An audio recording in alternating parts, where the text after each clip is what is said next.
konsultan atau kemudian banyak menangani klien atau berhubungan dengan banyak orang untuk membantu sesi-sesi coaching juga. Jadi ini bagian dari kapan lagi kita bisa mendapatkan pengalaman langsung dari Mbak Verly yang sudah malang melintang di dunia coaching dengan banyak sertifikasinya tentu saja, dan insya Allah ini saya selalu ingat kalau belajar sama Mbak Verly itu selalu dimulai dengan kita sama-sama belajar. Jadi itu ya Mbak Verly ya, sama-sama belajar. Jadi semua yang murid, semua guru, jadi semua bisa ngasih feedback, dan sesi sore ini akan dibantu difasilitasi di hosting bareng oleh teman angkatan saya Mbak Anes. Mbak Anes juga seorang coach. Jadi makasih Anes bantuannya. Nah insya Allah saya akan ikut menyimak juga obrolan dari para suhu, para master-master yang pada join ini. Sekali lagi terima kasih, selamat bergabung Mas dan Mbak.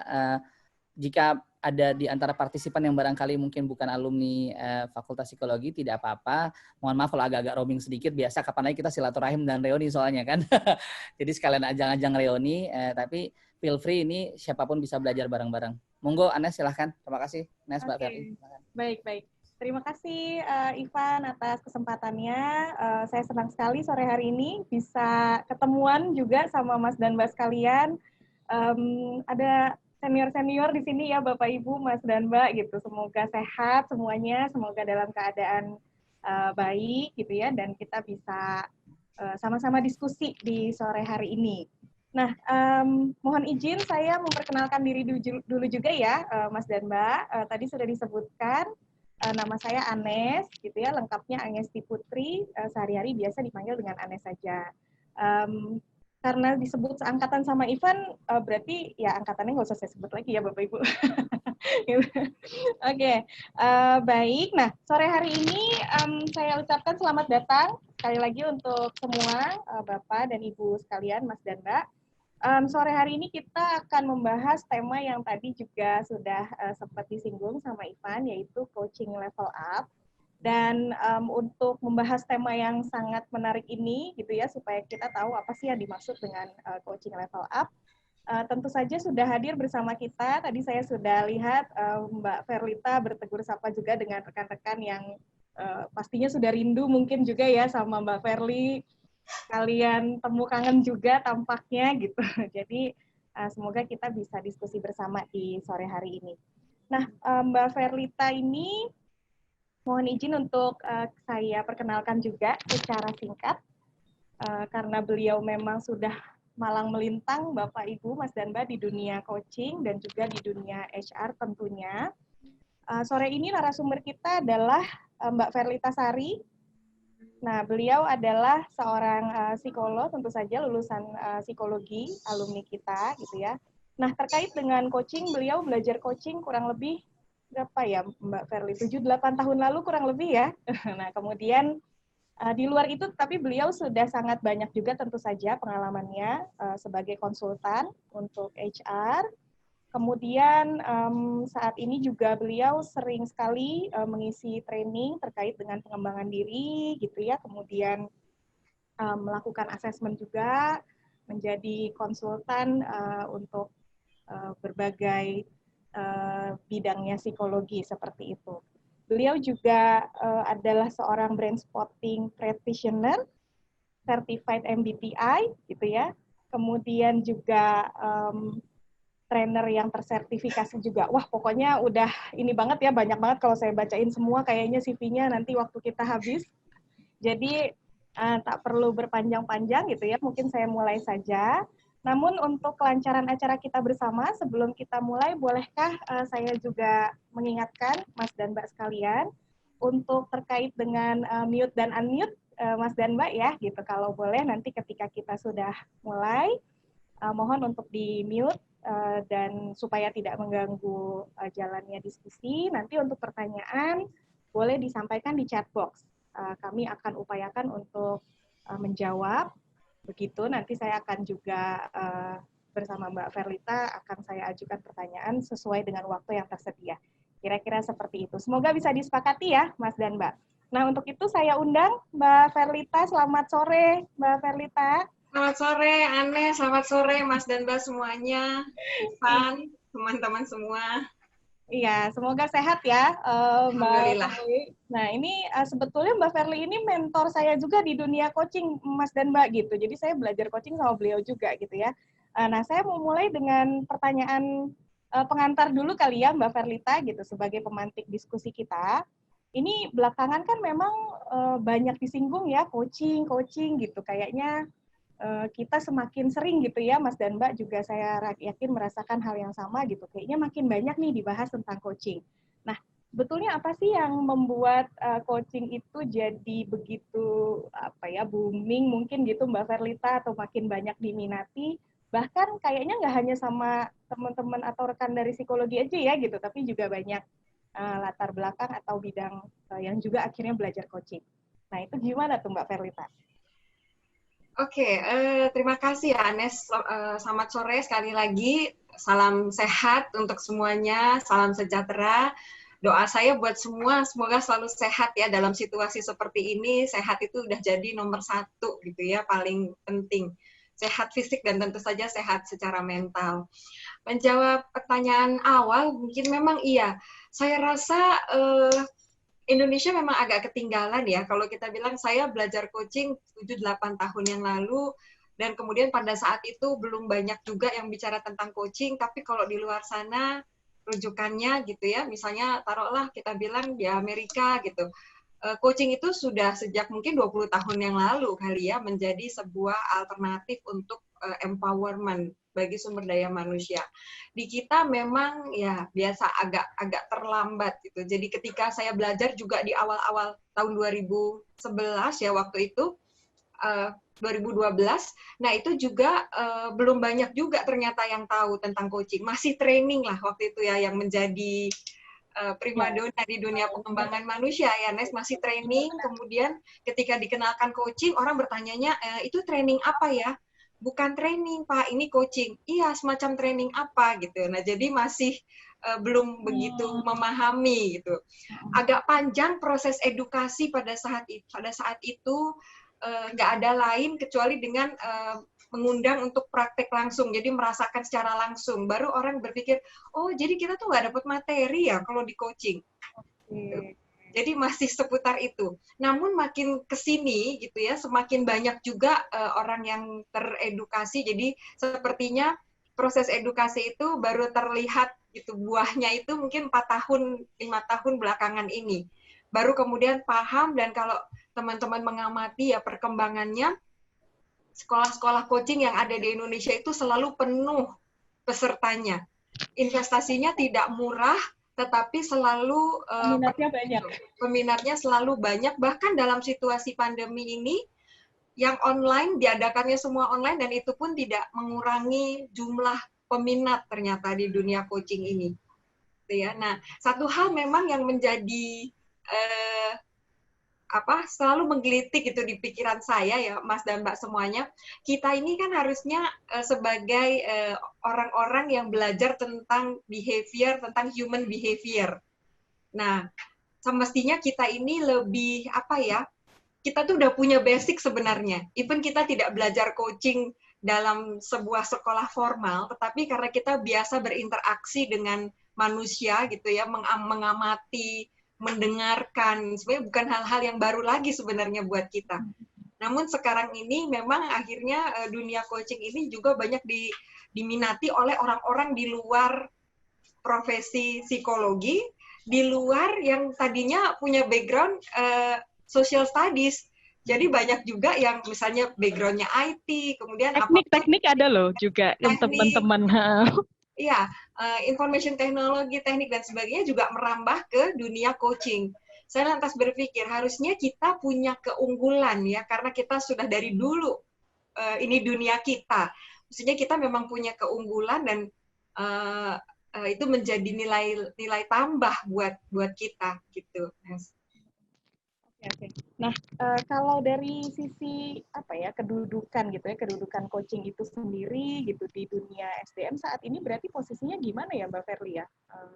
Dia sudah mulai banyak yang menyadari, atau sudah mulai banyak yang berpikir bahwa kayaknya ini juga bagus ya supaya orang-orang tuh lebih punya ownership terhadap pekerjaannya. Nah, itu sebuah change yang mindset ya, perubahan mindset yang sudah mulai ke arah sana, namun masih tetap perlu kerja keras juga gitu, karena masih banyak juga ternyata yang kayak kalau nggak dapat sesuatu, kalau nggak training namanya ada materi, ada modul yang dipegang itu kayaknya nggak afdol.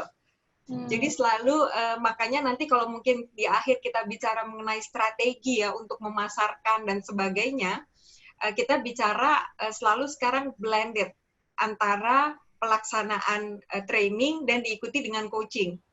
Itu juga sebenarnya untuk merespon pasar. Karena mereka selalu pengen ada sesuatu yang bisa dibaca, yang dilihat, yang dipegang dulu pegangannya, nah baru kemudian bisa kita ikuti dengan proses coaching sesudahnya. Itu kalau kita bicara sampai di tahap mana saat ini. Apa sih yang menarik dari coaching, Mbak Verly, berarti gitu sampai Mbak Verly tuh mendalami gitu ya, terus orang-orang juga jadinya banyak yang suka gitu. Apa ya menariknya gitu? Mungkin ini bisa jadi bahan sebelum kita masuk ke paparan Mbak Verly lebih dalam nanti nih. Ya, sebagian orang merasa lebih mudah, Nes. Merasa loh ya. Saya nggak bilang coaching lebih mudah, tapi sebagian orang merasa karena coaching ini bertumpu pada mengajukan pertanyaan, mendengarkan dan mengajukan pertanyaan. Jadi sebagian orang merasa bahwa oh coaching itu gampang ya, tinggal nanya-nanya. Itu satu hal. Ya, jadi banyak orang kemudian belajar karena kayaknya nggak perlu background ilmu tertentu kan ya, gitu ya. Kita tinggal nanya-nanya aja kan gitu, nanya-nanya terus argonya jalan gitu, kadang gitu ya. Nah, jadi ini juga sesuatu yang membuat orang berminat. Tapi di sisi yang lain itu coaching juga sekarang menjadi diminati oleh para leader karena efeknya. Jadi anggota timnya menjadi lebih mandiri. Gitu. Anggota timnya menjadi terbiasa untuk datang dengan solusi. Anggota timnya menjadi terbiasa, pokoknya berani mengungkapkan apa yang menjadi pemikirannya. Nah, ini juga kemudian menjadi diminati oleh leader saat ini karena oh enak juga ya kalau anak buah saya mandiri, saya punya kesempatan untuk memikirkan hal-hal yang lain. Gitu ya, dibandingkan ngurusin nyelesain permasalahannya dia. Jadi ada dua nih. Nanti kalau kita lihat juga kenapa sih orang mau jadi coach itu macam-macam Mbak Anes dan Mas dan Mbak semua. Ya ada yang berpikir bahwa karena itu mudah, kayaknya nggak perlu background, kan gampang, nggak perlu belajar dulu. Kadang-kadang gitu ya. Saya datang aja kosong ke klien terus nanya-nanya terus selesai. Ya padahal tidak semudah itu ya. Padahal hidup tidak seindah itu juga kalau ketemu dengan klien kadang-kadang ya. Iya, oke. Makanya saya jadi mengingat juga nih, saya belajar coaching kenapa ya awal? Kenapa alasannya? Tapi setuju mungkin memang kelihatannya mudah, padahal nanti mungkin Mbak Verlita bisa sharing banyak juga sama kami gitu ya, sebetulnya kayak apa sih gitu di dalam coachingnya itu sendiri, supaya kebayang prosesnya dan ternyata itu tadi ya bahwa prakteknya mungkin tidak semudah kelihatannya akhirnya seperti itu. Nah, kemudian sebelum ke paparan lagi nih Mbak Verly, satu lagi boleh ya? Jadi gini, saya tadi teringat dengan yang Mbak Verly bilang, kita tuh kan sebagai lulusan psikologi sebetulnya punya keunggulan gitu ya, apa namanya, yang lebih gitu dibandingkan dengan mungkin teman-teman lain yang dari bidang non-sosial dan sebagainya. Apa sih memangnya Mbak Verly yang perlu disiapkan gitu sebagai kalau kita mau belajar coaching gitu ya, kesiapan-kesiapan apa yang diperlukan gitu? Sampai orang psikologi itu mungkin bisa dibilang ya punya keunggulan. Apa sih yang harus disiapkan ya? Oke, nah secara teknik ya sebenarnya gini, coaching itu ada kalau kita bilang basicnya, ada basicnya tapi area untuk berkreasinya itu luas sekali. Ya. Basicnya kalau teman-teman misalnya bertanya apa sih basicnya? Basicnya itu cuma 3 kalau menurut saya. 1, kemampuan building rapport yang kita udah banyak belajar.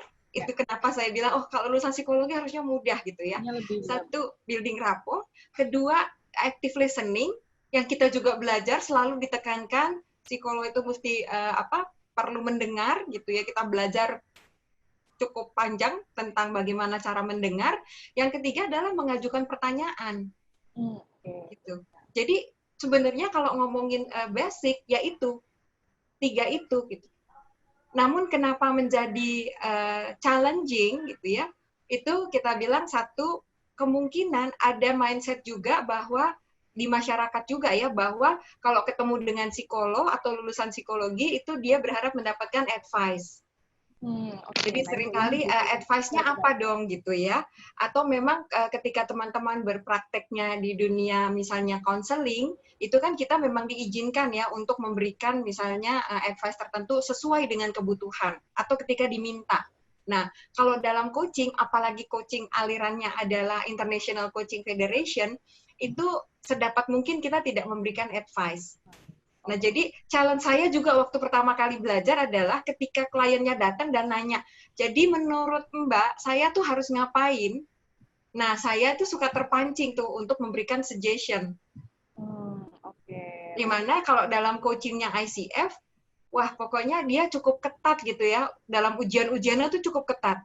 Bahkan kita kecenderungan memberikan saran aja itu mereka noted.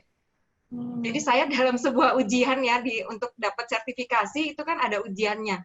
Saya itu sempat di note bahwa Anda punya kecenderungan. Jadi dia sama tuh dengan kita ya pakai bahasa kecenderungan. Punya kecenderungan memberikan arahan. Jadi ketika saya periksa lagi kan ada transkripnya, saya periksa di mana sih punya kecenderungan memberikan arahan. Ternyata karena saya nggak menggunakan kata kunci yang disampaikan oleh klien. Jadi ketika saya memberikan pertanyaan yang sebenarnya pertanyaan itu dia nggak pernah ucapkan sebelumnya. Jadi kata-kata itu tidak dia ucapkan. Misalnya seseorang lagi berbicara tentang saya ingin membangun relationship yang lebih baik gitu ya dengan misalnya pasangan. Ini kan masuk dalam life coaching, bagaimana membangun hubungan yang lebih baik. Nah, sedang bercerita tiba-tiba saya bertanya. Jadi pasangan kamu itu, kamu inginnya pasangan kamu itu berlaku seperti apa, gitu ya. Sementara dia sendiri belum sampai ke situ sebenarnya. Dia masih bicara tentang perasaan dia. Nah, itu sudah termasuk dibilang berarti fairly you are tend to direct. Jadi punya kecenderungan untuk mendirect karena saya nggak menggunakan kata kunci yang disampaikan oleh coach. Jadi kalau ICF sangat strict. Makanya agak challenging buat saya karena orang justru awal-awal dulu ketemu saya itu untuk minta advice. Ketemu yang lulusan psikologi berharap mendapatkan advice gitu sesuatu. Padahal dalam coaching ini nggak boleh dilakukan. Oke. Wah, ini makin menarik nih ya Mas dan Mbak gitu. Jadi di satu sisi punya keunggulan juga kita sebagai lulusan psikologi, tapi di sisi lain iya juga sih challenge-nya adalah kita mungkin terbiasa dalam pekerjaan justru memberikan advice. Nah, sampai saat ini semakin dalam ya, dan tentu saja jadi ingin lebih dalam tahu tentang yang tadi Mbak Verlita sampaikan. Mungkin saya boleh persilakan Mbak Verli untuk sampaikan paparan yang mau disampaikan Mbak Verli. Silakan. Oh, baik.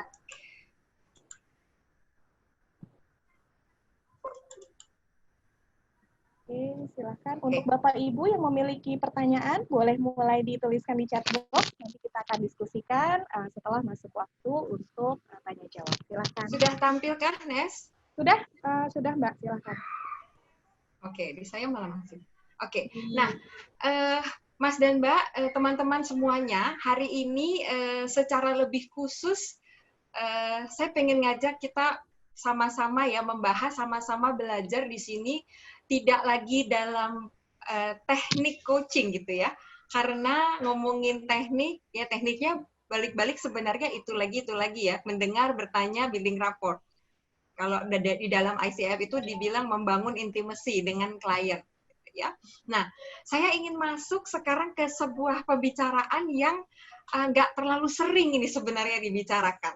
Jadi mau dibilang ini level up, mungkin, tetapi juga jangan-jangan ini sebenarnya lebih basic, yaitu being as a coach. Kita bicara doing, kita bicara teknik biasanya. Tetapi kali ini saya mau ngajak yuk kita pikirin bareng-bareng tentang being as a coach gitu. Ya. Dilihat dari satu sisi ini lebih basic sebenarnya, tapi dilihat dari sisi lain karena jarang sekali dibicarakan bisa jadi ini juga level up jadinya. Ya. Ini udah diperkenalkan tadi. Nah, ini dia. Jadi mungkin ini adalah pertanyaan yang ada di beberapa dari kita. Seperti juga saya dulu di awal-awal punya pertanyaan-pertanyaan seperti ini, teman-teman. Jadi bagaimana sih kalau saya mau menjadi seorang coach? Apakah saya harus jadi certified coach? Ya, bagaimana sih prospek profesi coach di Indonesia itu seperti apa? Terus mulainya itu dari mana? Syarat-syarat mau jadi seorang professional coach itu apa sih? Apa sih step-nya? Apa yang harus dilakukan untuk menjadi professional coach? Itu kadang-kadang pertanyaan yang muncul ketika seseorang mau benar-benar belajar lebih lanjut terkait dengan coaching ini. Nah, tapi pertanyaan sebenarnya yang paling mendasar adalah yang tadi Mbak Ane sampaikan. Kenapa saya mau menjadi seorang coach? Kenapa? Ini pertanyaan yang saya sering ajukan juga kepada teman-teman yang nanya-nanya gitu ya terkait tentang coaching ini. Kenapa sih kok saya mau jadi coach? Apa yang menarik? Apa yang menarik dari menjadi seorang coach ini? Ini pertanyaan yang ternyata tidak cukup mudah untuk dijawab. Ya, jadi kadang-kadang seseorang ketika ditanya kemudian berpikir, iya ya, kenapa ya? Kenapa ya saya mau jadi coach? Kenapa ini penting? Karena intensi kita atau apa yang mendorong kita itu akan menentukan nanti langkahnya. Langkah yang perlu diambil itu seperti apa. Nah, kalau kita lihat ini ya, ada beberapa alasan kenapa seseorang pengen belajar coaching. Pertama adalah ada yang memang ingin menjadi professional coach. Dengan terus terang mengatakan saya mau jadi professional coach. Tentunya pertanyaan akan berlanjut. Kenapa pilihannya professional coach? Ya. Tapi alasan yang lain adalah saya cuma ingin belajar teknik coaching. Saya nggak mau jadi professional coach, saya mau tetap misalnya berpraktek sebagai seorang psikolog, ya. Atau saya mau tetap misalnya jadi pengajar gitu ya, staf pengajar atau apapun, tetapi saya ingin belajar teknik-teknik coaching yang nanti mungkin bisa menambah skill saya atau menambah keahlian saya saat ini. Tapi saya nggak mau jadi professional coach. Apakah ada? Banyak. Ya.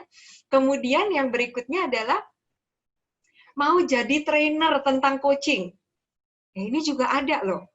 Jadi ikut training supaya bisa ngasih training.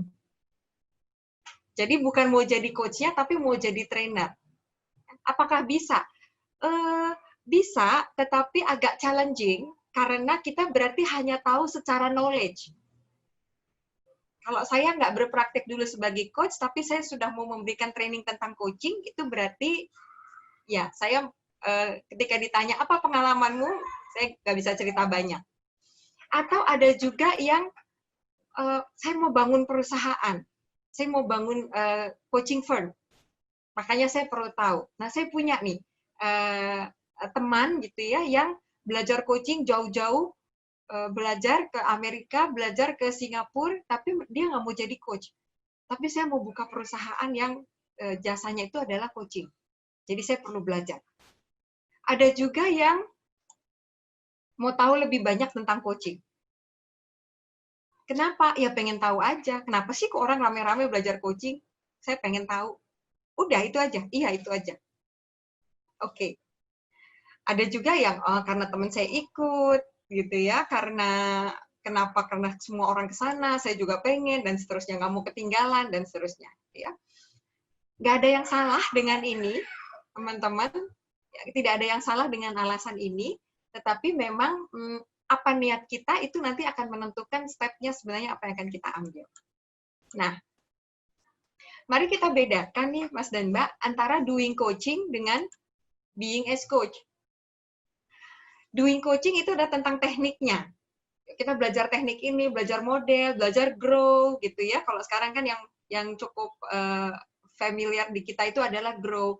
Belajar tentang Vira, belajar tentang apapun, kita tuh namanya belajar tentang teknik coachingnya. Dan itu banyak sekali dan masih terbuka luas kalau teman-teman misalnya mau mengembangkan sendiri teknik coaching. Saya mau ngembangin sendiri, boleh nggak? Wah, terbuka sangat luas dalam hal ini. Ya, namun yang sering kita lupakan itu adalah being as coach-nya. Layer-nya ini sebenarnya lebih dalam daripada doing as a coach. Ini adalah memahami why atau purpose kita, atau purpose dari coaching sendiri itu apa. Nah, familiar dengan gunung es, kalau yang disebut doing as a coach itu di atas sebenarnya. Kita belajar teknik, sesuatu yang bisa kita lihat. Tapi belief kita, ya, sikap kita yang tidak bisa dilihat, itu sebenarnya adanya di bawah sini. Ini yang kita sebut dengan being as coach. Nah, kalau dalam coaching, yang di atas ini apa? Coaching teknik, coaching model, struktur coaching, kata-kata pilihan kita, gesture, tone, bahkan ya ada yang belajar khusus tentang tonality gitu di dalam memahami di dalam belajar coaching ini kita bicara tentang tonality. Tapi yang di bawah ini adalah belief kita, values kita, ya, intention kita, feeling kita as a coach. Ini adanya di sini. Nah, ini yang sebenarnya jadinya jarang dibahas. Orang tuh kadang-kadang langsung bicara teknik. Oke, tekniknya ini belajar latihan. Dan gitu ya, tekniknya ini belajar latihan, praktek lagi, latihan lagi, di feedback. Tapi di feedbacknya semua terkait yang di atas. Ya. Terus tiba-tiba ada orang kemudian ngerasa, kok kayaknya saya nggak cocok ya dengan cara ini. Nah, yang perlu kita lihat teman-teman itu sebenarnya lebih ke bawah. Being as coach itu apa sih? Jadi kalau kita bilang, coaching is a way of being, bukan sekedar teknik. Teknik penting nggak? Penting banget. Tetapi teknik tanpa adanya sikap, tanpa adanya belief tertentu yang perlu dimiliki oleh seorang coach, nah teknik ini jadinya kayak nggak ada ruhnya gitu loh. Nggak ada soul-nya. Kita suka bilang, kok ada ya? Kok saya ngerasa habis di coaching ini kayak nggak dapet apa-apa ya? Ya oke sih ditanya-tanya, tapi kok saya soul-nya nggak dapet? Nah, ini yang kemudian menggelitik saya untuk bilang, jangan-jangan ada yang lebih diperlukan sebenarnya di luar teknik. Atau ada yang diperlukan mendampingi teknik. Nah, kemudian saya jadinya mengkaji lagi gitu, oh apa sih sebenarnya yang disebut dengan being ini. Great coaching comes from the heart ternyata. Saya baca dari buku judulnya Masterful Coaching. Dia bilang coaching yang bagus atau coaching yang great itu datangnya dari hati, bukan dari kepala. Bukan dari memikirkan pertanyaannya apa. Bukan dari tekniknya saja. Tetapi datang justru dari intention si coach-nya. Sikap si coach-nya. Apa yang ada di belakang pemikiran coach-nya. Itu yang lebih menentukan dibandingkan dengan tekniknya. Ya, jadi ini saya adaptasi Mas dan Mbak semuanya dari Masterful Coaching, Robert Hargrove. Dia menyatakan bahwa ada coach ways of being yang kita perlu perhatikan kalau kita benar-benar mau jadi atau mau berprofesi sebagai coach. Pertama adalah ini, totally committed to the person being coach. Itu yang pertama. Artinya apa? Ya, commit dari segala sesuatunya. Pertanyaannya adalah apakah saya komit selama ini ya terhadap orang yang mau saya coach ini. Komit secara waktu iya, tapi komit juga secara present. Hadir di situ. Ya, hadir 100%. Tidak untuk pengen tahu. Nah, jadi gini, kadang ini juga bisa kita lihat ya dari cara kita mengajukan pertanyaan. Pertanyaan saya ini pertanyaan menggali informasi. Istilah anak sekarang adalah kepo, pengen tahu, sayanya pengen tahu, atau ini penting buat coach saya. Jadi ini tercermin nanti pada saat kita misalnya mengajukan pertanyaan. Kadang-kadang kita pengen tahu story-nya. Jadi kita pengen tahu kenapa ya dia kayak gini, terus kita gali gitu ya. Pertanyaannya, itu untuk kepentingan siapa? Untuk kepentingan saya sebagai coach atau untuk kepentingan coaching-nya? Kalau itu untuk kepentingan saya sebagai coach, tinggalkan. Karena mungkin coaching nggak dapat apa-apa dari dikorek-korek tentang story dia. Saya selalu jadi agak, sekarang ini kalau bertanya, jadi agak berpikir dulu sebelum mengajukan pertanyaan. Kalau saya gali, kenapa kamu begini, sejak kapan kamu begini, sebentar. Ini pertanyaan untuk saya atau pertanyaan untuk kepentingan dia? Kalau pertanyaan untuk kepentingan saya, lupakan. Karena bagi seorang coach nggak ada yang lebih penting pada saat itu kecuali coaching-nya. Jadi ini being ways of being yang pertama, totally committed to the person being coach. Yang kedua adalah, nah ini stand in people greatness even when they fall from it. Jadi gimana dalam kondisi coaching kita yang sangat terpuruk sekalipun, kita tetap bisa ngelihat dia punya greatness apa. Nah, ini juga nggak gampang. Jadi dalam kepala coach itu selalu kalau ketemu orang itu, apa greatness dia. Nah, latihannya, ini sebenarnya latihan sehari-hari jadinya. Dan itu nggak bisa hanya kalau kita ketemu orang aja, Nes. Nggak bisa gitu. Sehari-hari saya kalau ngelihat di sosial media, itu saya ngelihat jeleknya dia dulu atau ngelihat bagusnya dia dulu. Ya, ada orang yang saya benci. Saya ketemu orang yang saya benci misalnya, atau saya nggak suka dengan sifat-sifat dia, atau dengan perilaku dia. Ketika ketemu, saya ngelihatnya greatness dia dulu, atau kejelekan dia dulu yang dominan. Seorang coach penting sekali untuk bisa ngelihat greatness-nya dulu. Jadi selalu pertanyaannya adalah ketika ketemu seseorang gitu ya, apa ya kebaikan dia, apa ya kehebatan dia, apa ya strength-nya, apa ya keunggulannya. Even when they fall from it. Walaupun dia lagi terpuruk sekali. Ini Karena, bisa jadi untuk ngecek juga ya, berarti Mbak Verly ya, saya sambil nyambung nih jadinya gitu. Bisa untuk ngecek ke diri kita sendiri juga gitu ya, nih poin-poin ini. Betul. Kalau kita masih lebih mudah untuk menemukan kekurangan orang dibandingkan dengan kekuatannya, jangan-jangan ini belum menjadi ways of being kita. Karena ketika seseorang dalam kondisi terpuruk sekalipun, bagi seorang coach penting untuk tetap mencari greatness-nya apa. Membawakan materi itu enak. Maksudnya tuh kayak janjian mereka. Padahal bolehkah tolong di-mute Bapak, Mas, dan Mbak, Ibu yang belum mem-mute? Mohon bantuannya untuk di-mute. Terima kasih. Silakan, Mbak. Oke. Nah, yang ketiga ini adalah being honest in giving feedback for growth and learning. Nah, ini juga perlu courage, perlu keberanian. Kita sebagai coach itu sometimes kan menjadi cermin ya, Manes, buat coach kita. Iya, betul. Menjadi cermin buat coach kita. Dan kita perlu memberikan feedback dalam arti apa? Kasih cermin ke dia. Nah, ini yang kadang-kadang saya kadang punya kekhawatiran untuk tidak disukai oleh coach saya. Kalau saya jujur untuk memberikan feedback, apakah dia nantinya nggak suka ya sama saya? Apakah nantinya dia nggak akan datang lagi kepada saya?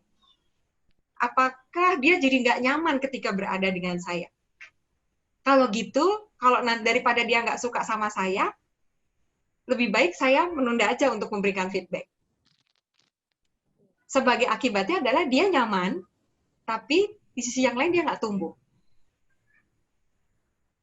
Jadi jujur untuk memberikan cermin kepada coach itu jadi penting, jadi ways of being. Walaupun dengan resiko mungkin saya tidak disukai setelah itu.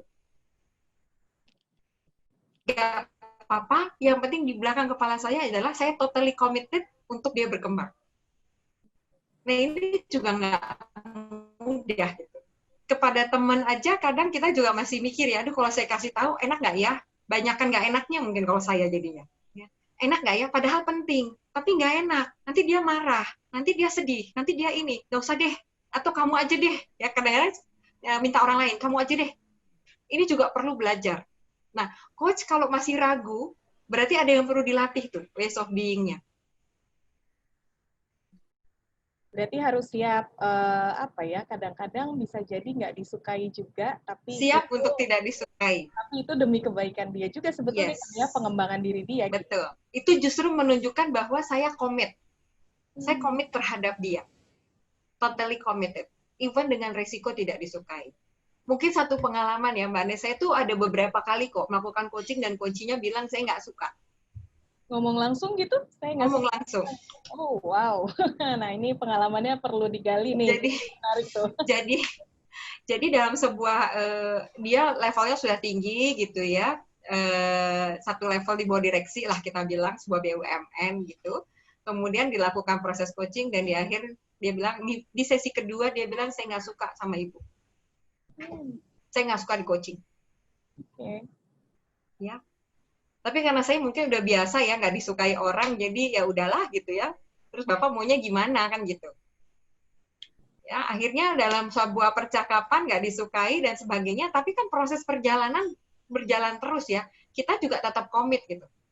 Kalau dia nggak mau melanjutkan nggak apa-apa, tapi dia harus bikin, ya seperti biasa ya, bikin surat pernyataan bahwa dia nggak mau melanjutkan. Akhirnya dia tetap melanjutkan walaupun dengan jengkel. Sampai akhirnya kemudian di sesi keempat, ya itu, tiba-tiba ya dengan datang di sesi keempat, kemudian saya minta maaf, saya selama ini, saya juga bingung ini kenapa gitu ya. Karena kita nggak pernah tahu sebenarnya moment of truth seseorang itu ada di mana. Di mana? Oke. Maaf ya Bu, saya dulu nggak suka sama Ibu, nggak suka sekali sampai saya bilang sama istri saya nggak suka itu siapa itu psikolog yang datang ke kantor saya. Gitu. Waduh, sampai gitu ya? Oh iya Pak, nggak apa-apa. Terima kasih untuk sudah jujur ya mengatakan itu. Berarti perlu bisa cool juga ya menghadapi situasi seperti itu ya, Mbak Ferli ya. Iya, jadi artinya nggak usah terlalu bawa perasaan gitu ya, bahwa selama kita tahu bahwa ini adalah untuk kebaikan, ini adalah bukti dari saya komit untuk pertumbuhan coaching, untuk pertumbuhan klien saya, it's okay, nggak apa-apa. Ini bukan tentang saya, soalnya ini kan tentang dia ya. Oke, Ya. perlu menanamkan mindset itu juga. Nah ini Mbak Ferlita ada pertanyaan yang nyambung nih dengan yang lagi kita bahas gitu ya. Ini dari Mas Bayu Fiantoro. Being honest itu mungkin juga perlu dipikirkan delivery-nya ya Mbak. Khawatir mengganggu raport atau tidak sih? Nah itu gimana tuh? Oh cara penyampaiannya maksudnya?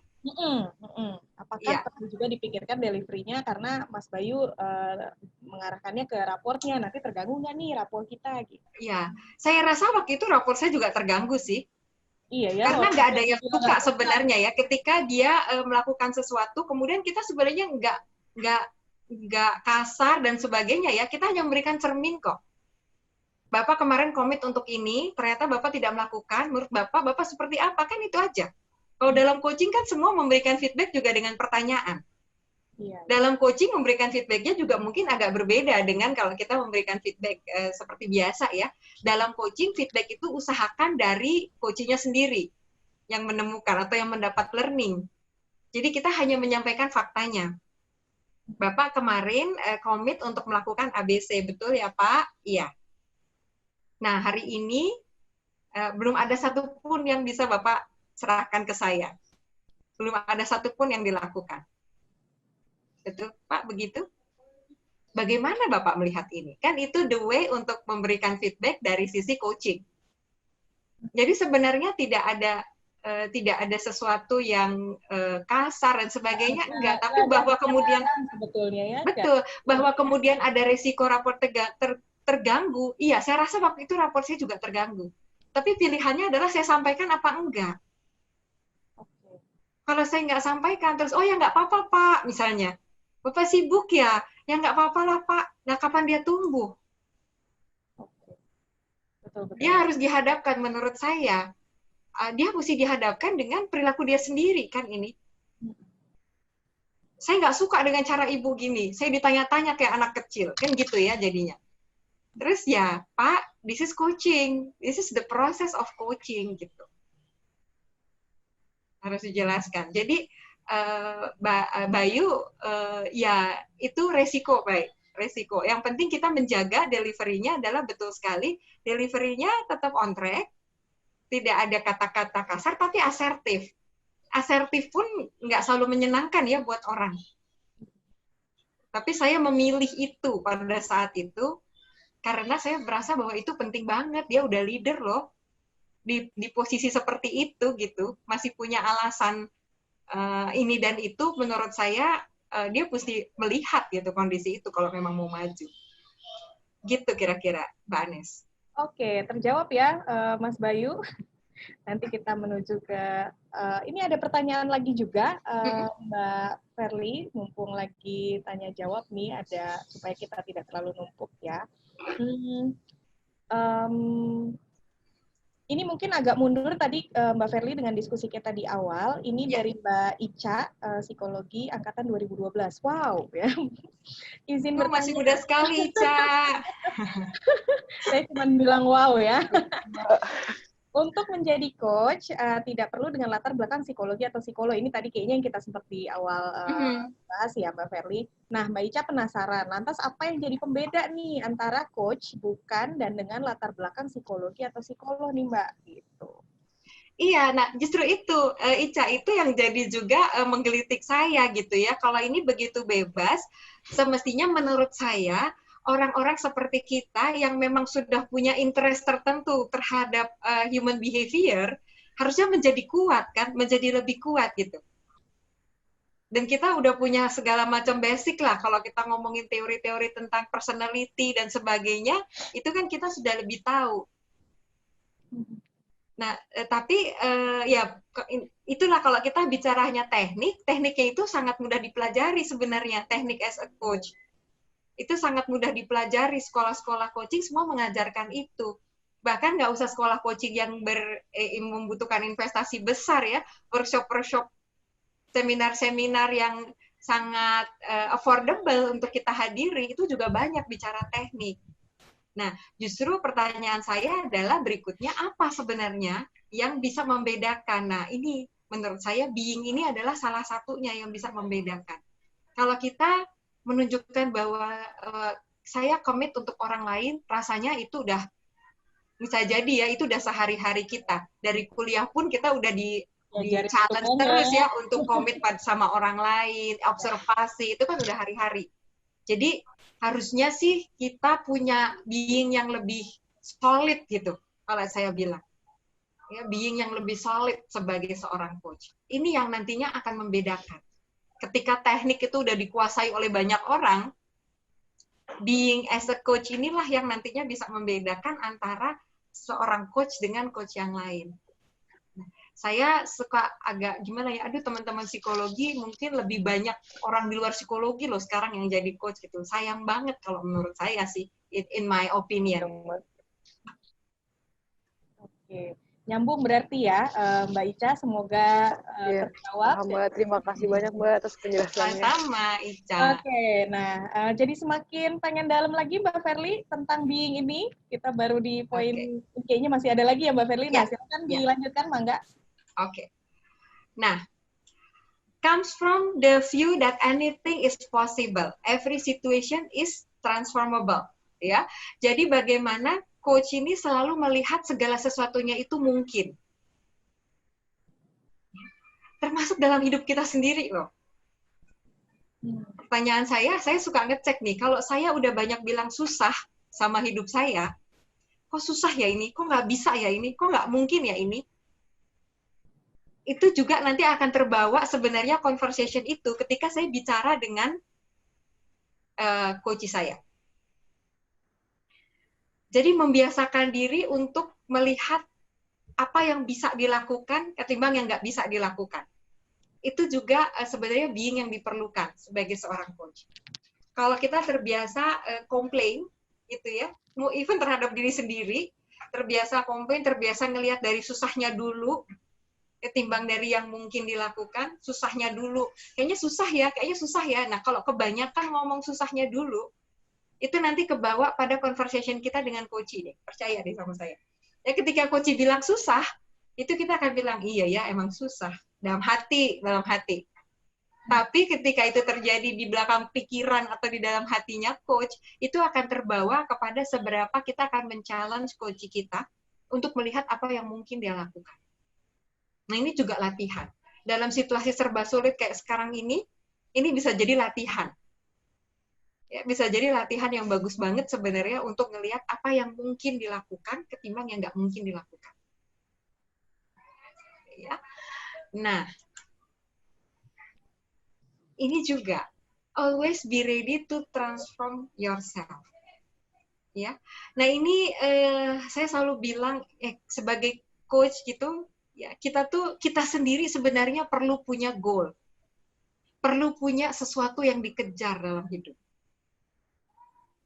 Jangan sampai, dan goal itu bukan hanya selalu yang besar ya, Mbak Anes, jangan bayangkan goal itu adalah sesuatu yang besar di depan, enggak. Apa yang lagi ingin kita improve? Apa yang lagi saya kejar saat ini? Apa yang ingin, habit baru, apa yang ingin saya bentuk? Ya. Kenapa? Karena spirit seseorang yang sedang mengejar sesuatu, itu berbeda dengan orang yang, enggak, gue udah nggak mau ngapa-ngapain lagi, hidupku udah nyaman. Ya.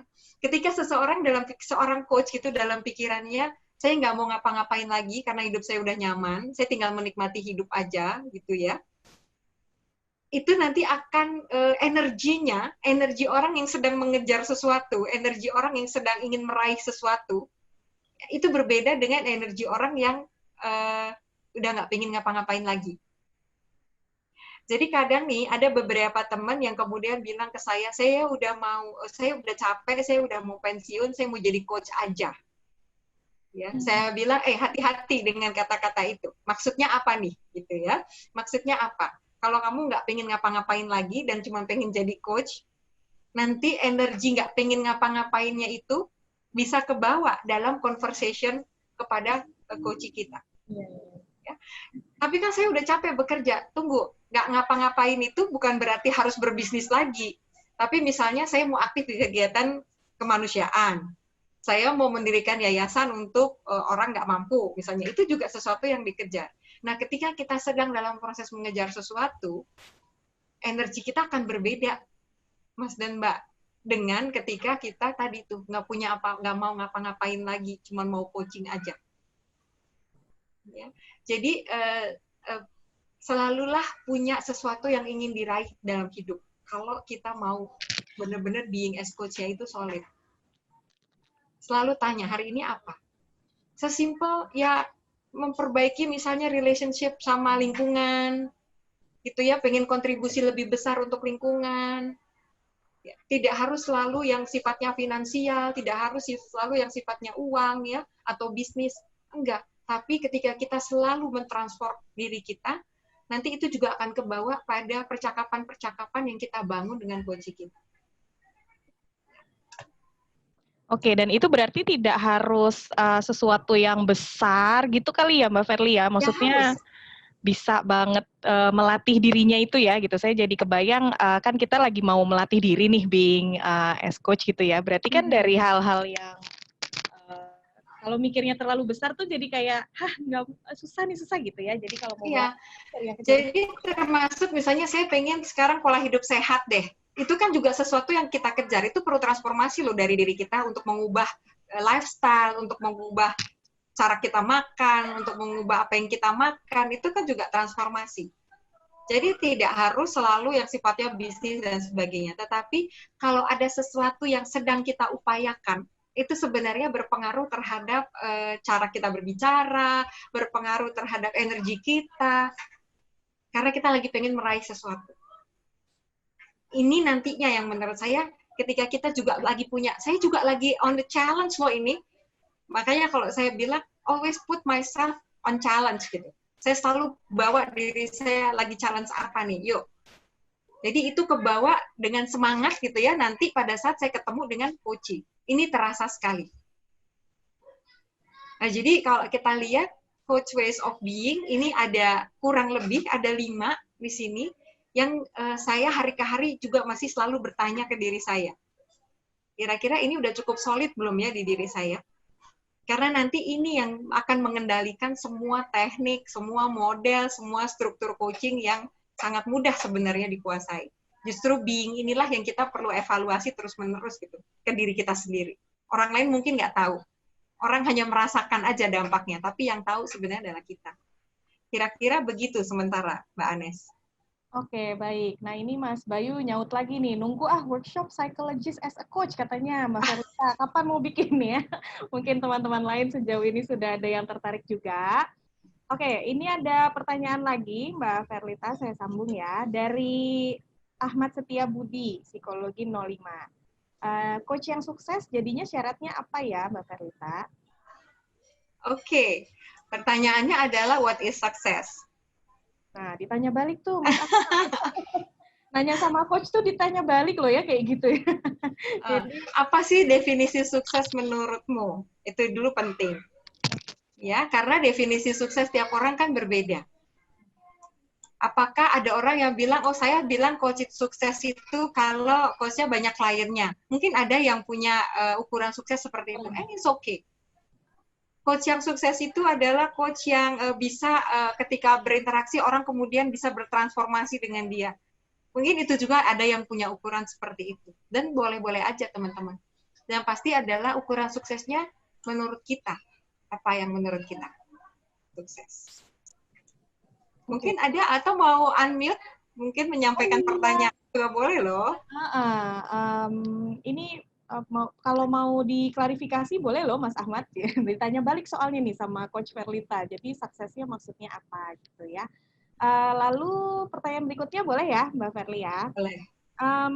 Bagaimana pandangan Kak Verlita soal personal branding sebagai coach? Karena sebagai coach itu kan perlu present hadir, bukan memikirkan pencitraan. Bagaimana dengan personal branding jadinya nih? Dari Mas Ucok. Oke. Ya, personal branding. Ada berbagai macam sudut pandang ya teman-teman. Mungkin nanti juga yang lain bisa menambahkan. Ada berbagai macam sudut pandang mengenai personal branding. Ada yang mengatakan atau ada yang percaya bahwa oh branding ini memang harus create gitu ya, harus di-create dan harus secara konsisten kemudian dipupuk, ditampilkan dan sebagainya sehingga betul-betul melekat pada orangnya. Ada juga yang nggak punya aliran itu, Mbak Anes. Ya, jadi ada yang brand itu akan terbentuk dengan sendirinya ketika kita memang expert di dunia itu, komit di dunia itu dan konsisten di situ. Maka brand akan terbentuk dengan sendirinya. Tergantung sekarang yang teman-teman percaya yang mana. Balik lagi. Kalau Anda menganggap bahwa kayaknya itu harus dibentuk deh misalnya. Dua-duanya mungkin ada plus minusnya ya. Dua-duanya ada benefit dan ada challenge-nya gitu. Ya. Mesti dibentuk dari awal. Ya kalau cuma brand aja tapi nggak disertai sama expertise, nggak disertai sama keunggulan kita, brandnya juga ya nggak kokoh nantinya. Kan gitu ya.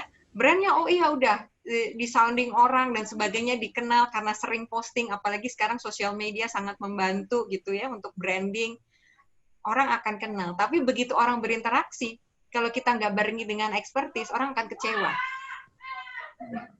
Tetapi kalau yang satu lagi, expertise dulu dibangun, nanti brand akan muncul dengan sendirinya.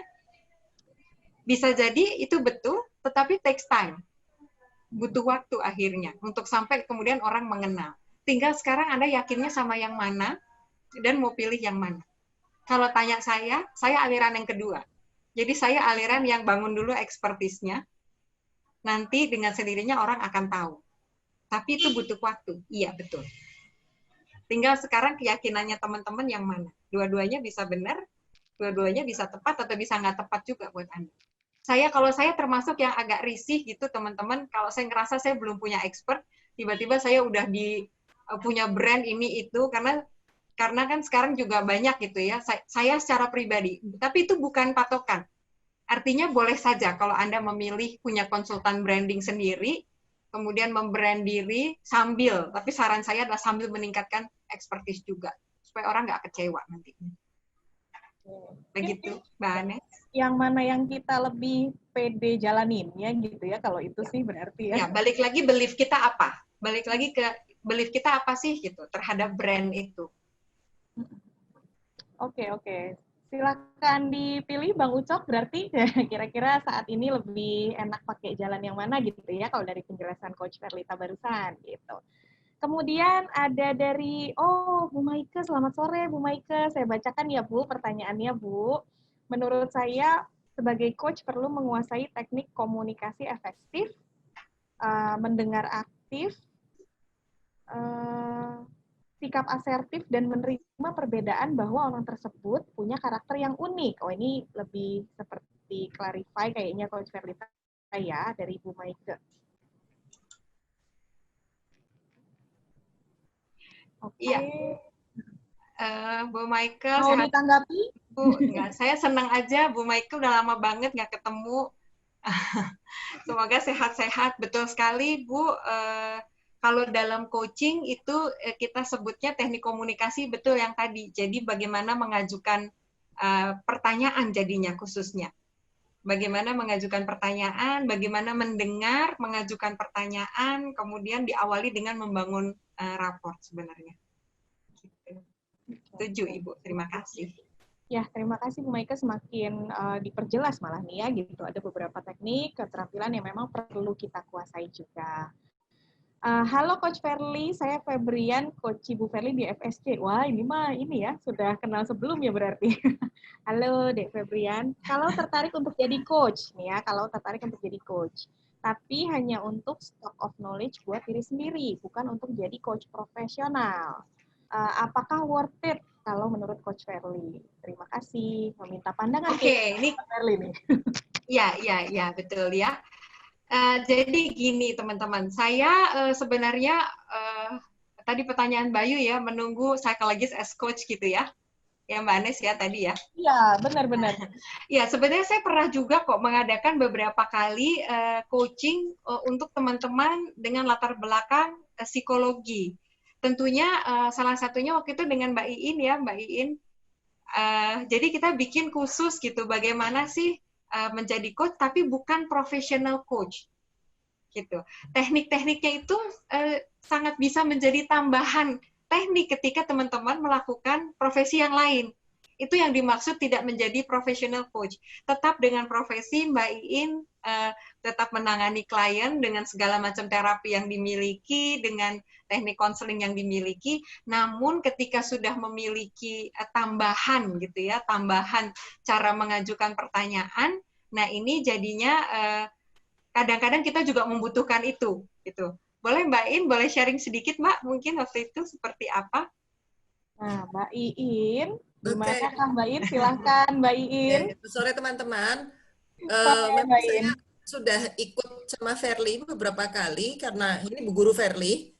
Kami sama-sama belajar, saling belajar. Tadi pagi juga Ferly sempat bertanya bagaimana ya kalau ini banyak permintaan untuk yang konseling dan sebagainya.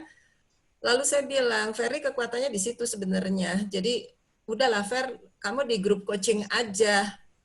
Kamu di grup coaching atau kalau mau personal juga individual coaching, bukan counseling atau terapi. Karena kalau untuk melengkapi tools yang banyak lagi, itu nanti kelamaan dan waktunya jadi sayang. Yang Ferly punya yang terlalu bagus sebetulnya ya. Kemampuan coachingnya Ferly kan luar biasa, sudah terasah gitu.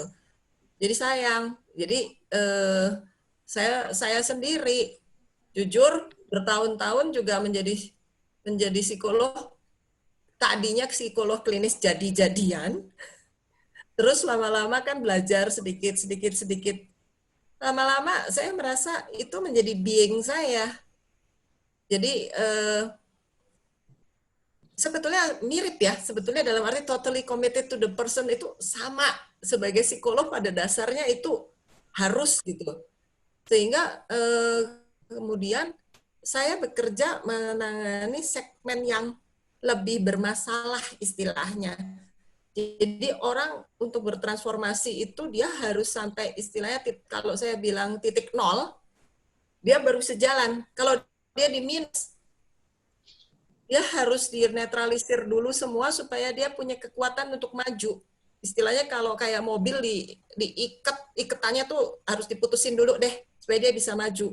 Nah itu bagian yang saya biasa kerjakan. Tetapi namanya juga klien itu kalau sudah terbiasa sama orang tertentu, relasinya udah baik, dia nggak begitu aja mau ditransfer ke yang lain gitu.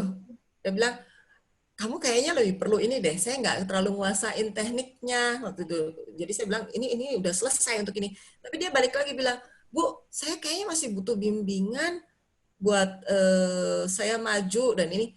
Jujur waktu itu, saya kan nggak nguasain teknik coaching. Terus saya mikir, ini ada sesuatu ini yang saya mesti belajar. Apa ya? Terus kan saya dengar coaching begini. Terus saya bilang, Fer, kayaknya aku perlu belajar sesuatu deh. Terus, nah justru di situ jadi jelas banget, yang tekniknya coaching itu akhirnya saya pakai untuk klien yang sudah sampai titik nol, bahkan lebih sedikit, untuk dia maju pesat di dalam hidupnya, sebetulnya begitu. Itu pengalaman saya sih, jadi saya pakai yang istilahnya kalau Verly bilang itu conversational coaching.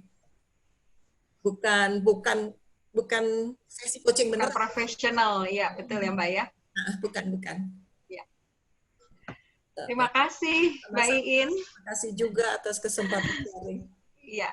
Jadi itu tadi Febrian ya, itu termasuk sebenarnya bagaimana kita menggunakan percakapan coaching conversation ke dalam apa yang memang sudah kita tekuni sehari-hari, bukan sebagai professional coach. Nah, untuk itu mungkin kita bisa ngobrol nanti ya, path-nya tuh seperti apa jalurnya. Karena kalau teman-teman mau jadi professional coach, itu nggak cukup cuma misalnya ikut workshop yang investasinya lumayan.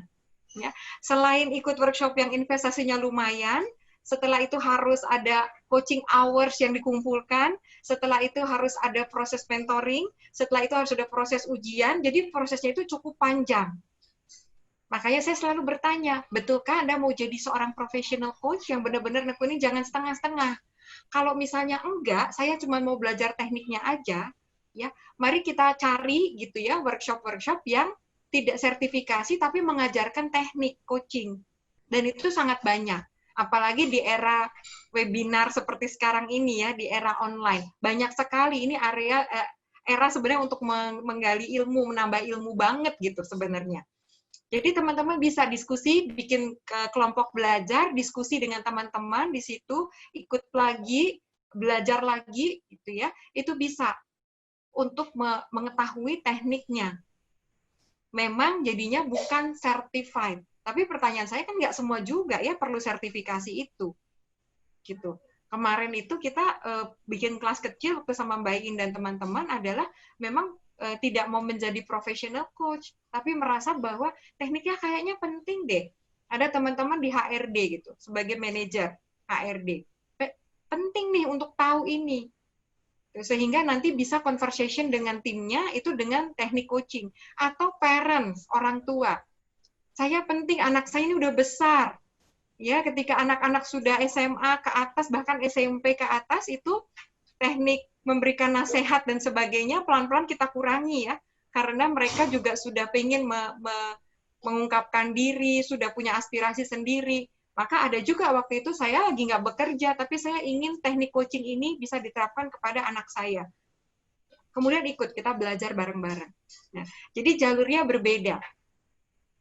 Ya, kalau memang mau menjadi professional coach, saran saya adalah komit. Karena perjalanannya juga panjang. Dan sayang, udah investasi besar buat workshop, terus nggak dilanjutin. Gitu ya, itu sayang banget. Gitu. Iya, setuju kalau itu. Langsung nada-nada curcol. Setuju ya, Les? Setuju banget. Oke. Nah, ini nyambung nih, Mbak Verly, sama pertanyaan berikutnya. Jadi, sekalian ada yang nanya. Jadi, kalau mau jadi professional coach, sebetulnya milestones-nya, langkahnya tuh seperti apa sih? Apalagi tadi Mbak Verly bilang kan panjang gitu ya. Sepanjang apa mungkin, terus apa yang harus disiapkan, seperti itu. Baik. Ini saya in brief aja. Ada Mbak Lia ya. Mbak Lia, apa kabar? Halo, Mbak Lia. Mbak Lia masih di mute. Oke. Nah, teman-teman, ini perjalanan mau menjadi seorang professional coach. Kenapa saya bilang panjang?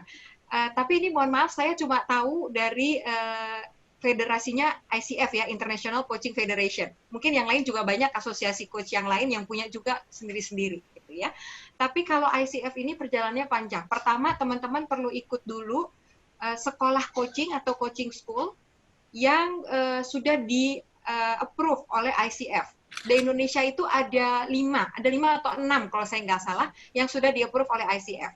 Ya, itu minimal 60 jam trainingnya. Ya, trainingnya itu minimal 60 jam. Ya, itu baru step 1. Ya, investasinya kalau buat saya sih lumayan, tapi kan itu relatif ya, mahal atau enggak itu kan relatif. Kalau buat saya sih lumayan. Ya, setelah itu nggak selesai. Jadi bukannya ikut 60 jam terus tiba-tiba langsung certified, enggak. Kita mesti ngumpulin hours dulu, coaching hours, praktek coaching 100 jam. Ya, 100 jam itu 25 jamnya pro bono. Jadi gratis, boleh gratis, 75 jamnya harus paid. Harus berbayar. Jadi harus cari klien di situ. Ya, habis itu harus ikut 10 jam mentoring dengan mentor yang register di ICF.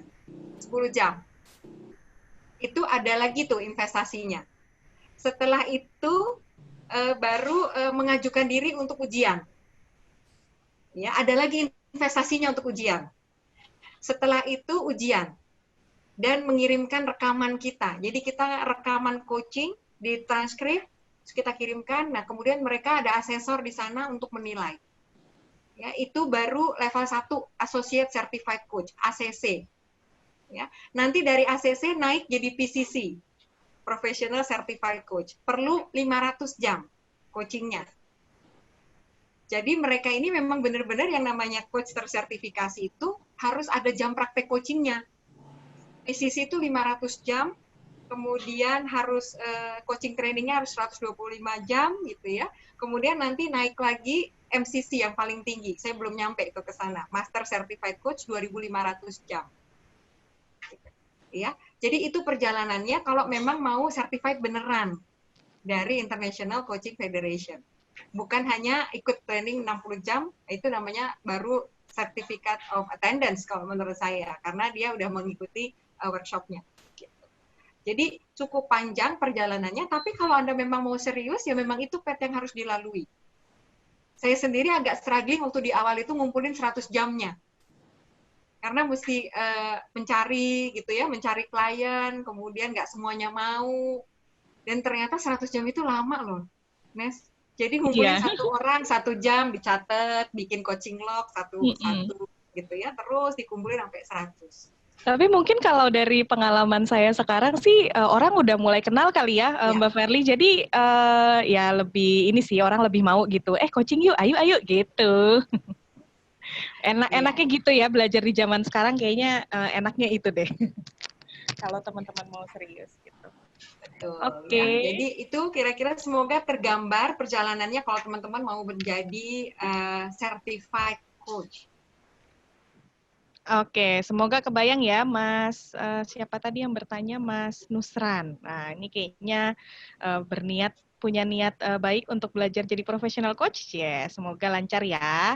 Oke, saya lanjutkan ya Mbak Ferly. Ini ada pertanyaan lagi, tapi karena private berarti mungkin nggak mau disebut namanya ya.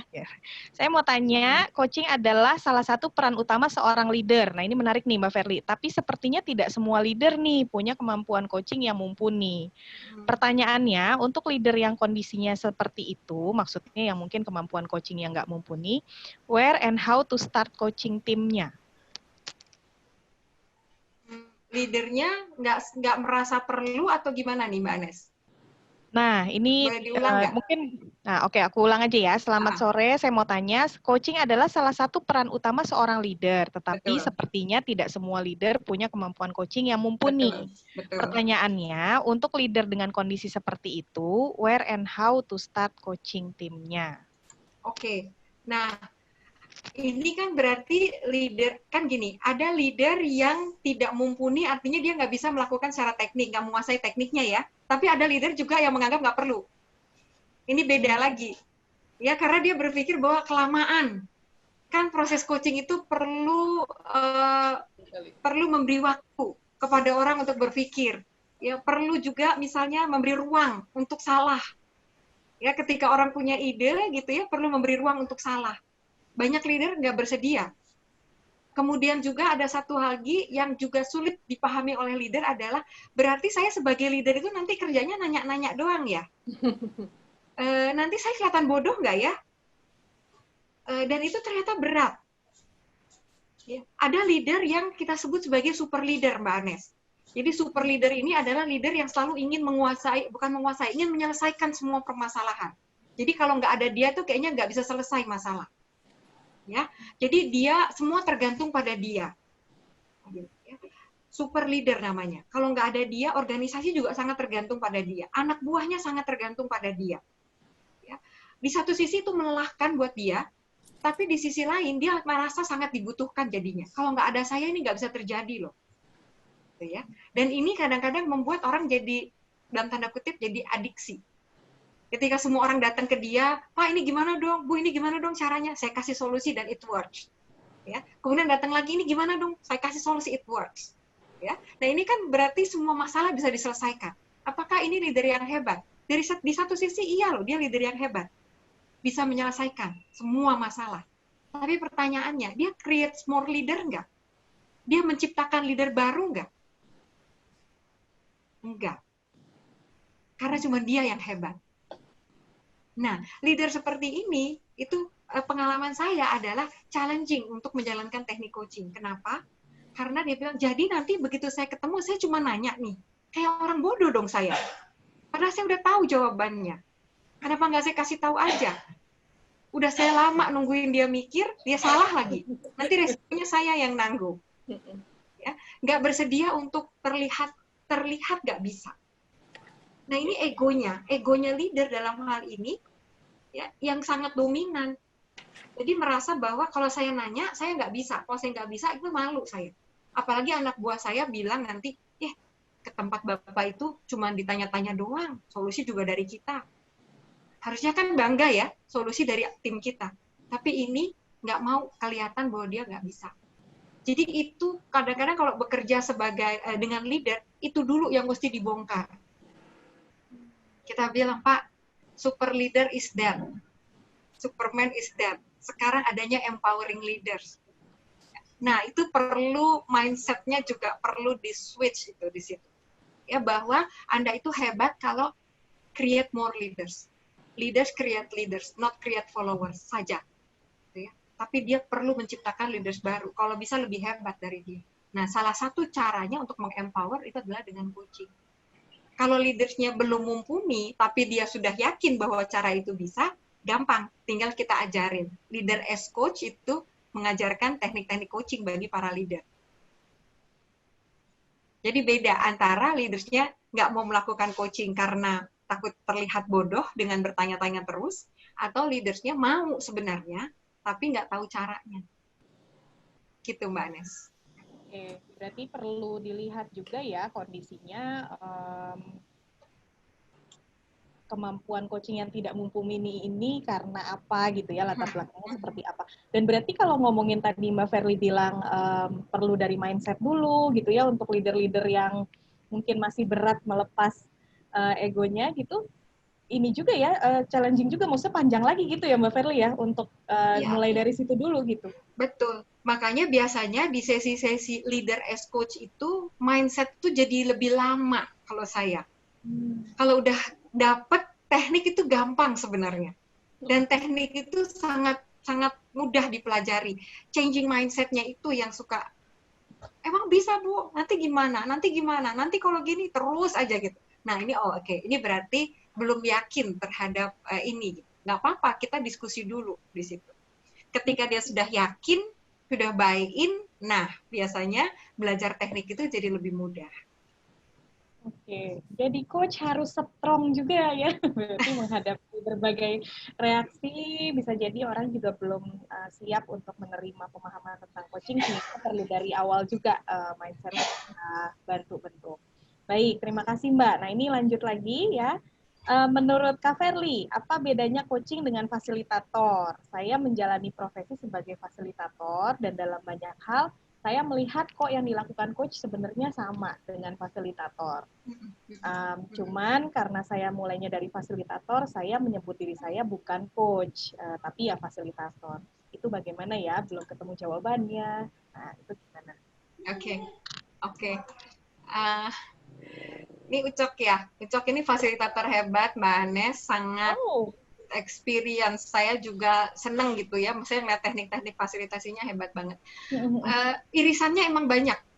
Ya buat teman-teman juga semua yang mendalami dunia fasilitasi, irisannya itu banyak sekali memang.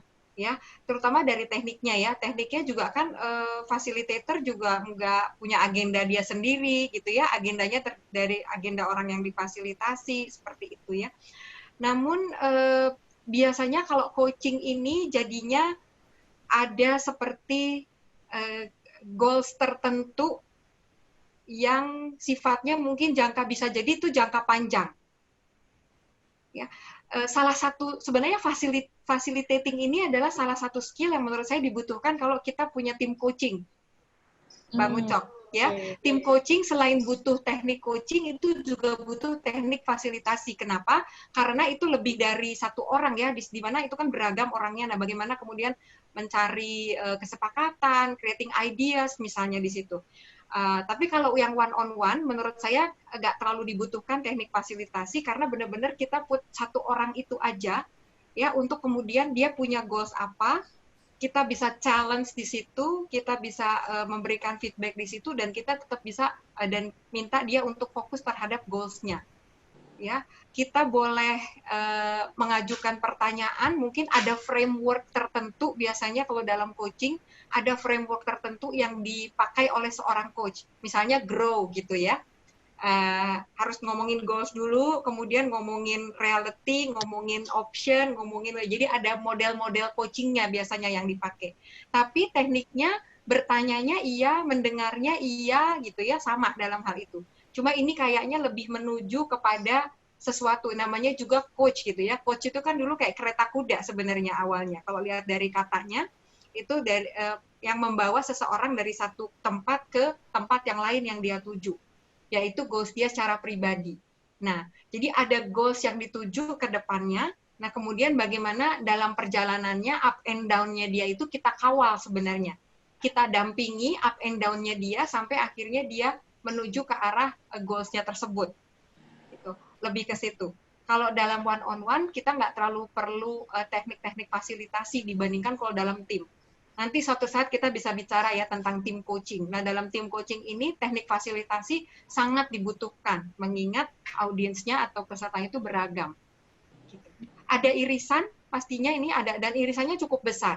Hanya mungkin kalau menurut saya yang agak berbeda adalah fokus di goals yang dirumuskan dulu di awal, misalnya harus smart dan sebagainya, harus sesuatu yang di bawah kontrol. Nah, ketika di dalam coaching one-on-one itu kuat sekali di sesi itu. Untuk memastikan bahwa itu goals dia itu penting, why is it important, bicara meaning dan sebagainya. Partly itu juga dibicarakan. Jadi ada hal-hal yang dalam fasilitasi ada, dalam coaching nggak ada. Tetapi ada juga menurut saya, ini pengetahuan saya tentang fasilitasi terbatas, Bang Ucok, tapi menurut saya ada hal-hal yang kayak lebih strong aja di coaching, di fasilitasi mungkin tidak se-strong itu. Gitu. Terutama di dalam hal goals personalnya sih, goals personal ke depan gitu. Goals personal misalnya tentang ya apapun yang penting untuk dia secara personal. Kira-kira. Mungkin tidak memuaskan ya, tapi ya kira-kira gambaran saya seperti itulah. Semoga terbayang ya Mas Ucok, dan sampai saat ini semakin didalami kayaknya semakin menarik, semakin banyak yang bisa ditanya-tanyain lagi nih Mbak Verlita. Jadi pertanyaan berikutnya adalah, jadi cara mengukur kesuksesan dan keberhasilan coaching, nah itu gimana ya gitu? Okay. Kalau kita mau tahu orang kita berhasil gitu kali ya, ya indikatornya. Oke. Sebenarnya kalau kita bilang proses coaching ini keberhasilannya adalah tergantung dari, kalau gini, coach tidak bertanggung jawab terhadap tercapainya goals. Coach bertanggung jawab terhadap proses coachingnya, bagaimana proses coaching itu dilakukan. Tapi yang mencapai goals itu adalah ya coachingnya sendiri. Kalau coachingnya tidak komit terhadap goals-nya, ya susah. Ya, jadi kayak misalnya mau turun berat badan gitu, saya nih misalnya ya, aduh saya pengen turun berat badan nih, ya saya yang mesti olahraga, gitu. Gak bisa coachnya yang olahraga, terus saya yang turun berat badan. Ya, kalau saya komit untuk hidup sehat, ya saya yang harus melakukan. Jadi berhasil apa enggaknya, kita biasanya dari awal selalu bilang berhasil atau tidaknya itu tergantung Anda. Kalau Anda mau melakukan, akan berhasil, kalau enggak ya enggak. Nah, Kemudian coach-nya apa dong tanggung jawabnya? Coach itu bertanggung jawab terhadap tadi, prosesnya tadi. Ya, being-nya dia punya, tekniknya dia punya, itu ya, prosesnya dikawal, feedback diberikan, seperti itu. Jadi itu yang menjadi tanggung jawab kita. Makanya kita perlu terus meningkatkan kemampuan kita sebagai seorang coach. Tetapi kalau coachnya tidak mau melakukan, ada kemungkinan memang dia tidak coachable ya. Kita suka bilang juga tuh, orangnya nggak coachable gitu, nggak bisa untuk dilakukan coaching. Ya, kenapa? Karena masih selalu menyalahkan orang-orang di luar dirinya. Masih selalu menganggap bahwa dirinya nggak salah, yang salah itu kan orang lain. Jadi locus of control-nya masih eksternal. Itu sulit memang. Gitu, ya. Tapi menurut saya sebenarnya dalam coaching itu kan tujuannya adalah orang maju, walaupun satu langkah, mendekati goals-nya. Jadi ketika dia maju, oke, satu langkah, makin mendekati goals-nya, dan dia mendapat learning dari situ, itu sebenarnya udah sebuah progres. Kecepatan seseorang untuk mencapai goals-nya itu kan nggak sama ya teman-teman ya. Ada yang bisa cepat gitu larinya, sangat coachable, emang sangat ingin goals-nya tercapai, maka dia cepat bergeraknya. Kita challenge, dia maju. Kita challenge, dia maju. Ada yang kita challenge, masih diam, tidak bergerak, kasih cermin lagi, gitu ya. Challenge lagi, baru maju satu. Dapat learning point apa? Dapat, tapi pelan. Nggak apa-apa, selama dia maju, even just one step, kalau dia maju, itu kita bilang, itulah apa yang dia dapat. Itulah keberhasilan dia saat itu. Nah, tapi beda nanti ketika Anda deal dengan corporate. Itu beda ya, harus ada disepakati ekspektasi di awalnya, itu harus disepakati dulu apa yang menjadi ukuran keberhasilan bagi company. Oke, jadi ada beberapa situasi lagi nih ya gitu yang dijabarkan, semoga kebayang gitu. Jadi memang mesti belajar dalam coaching dan rasa-rasanya emang kurang ya Mbak Verly 2 jam ini. Oke.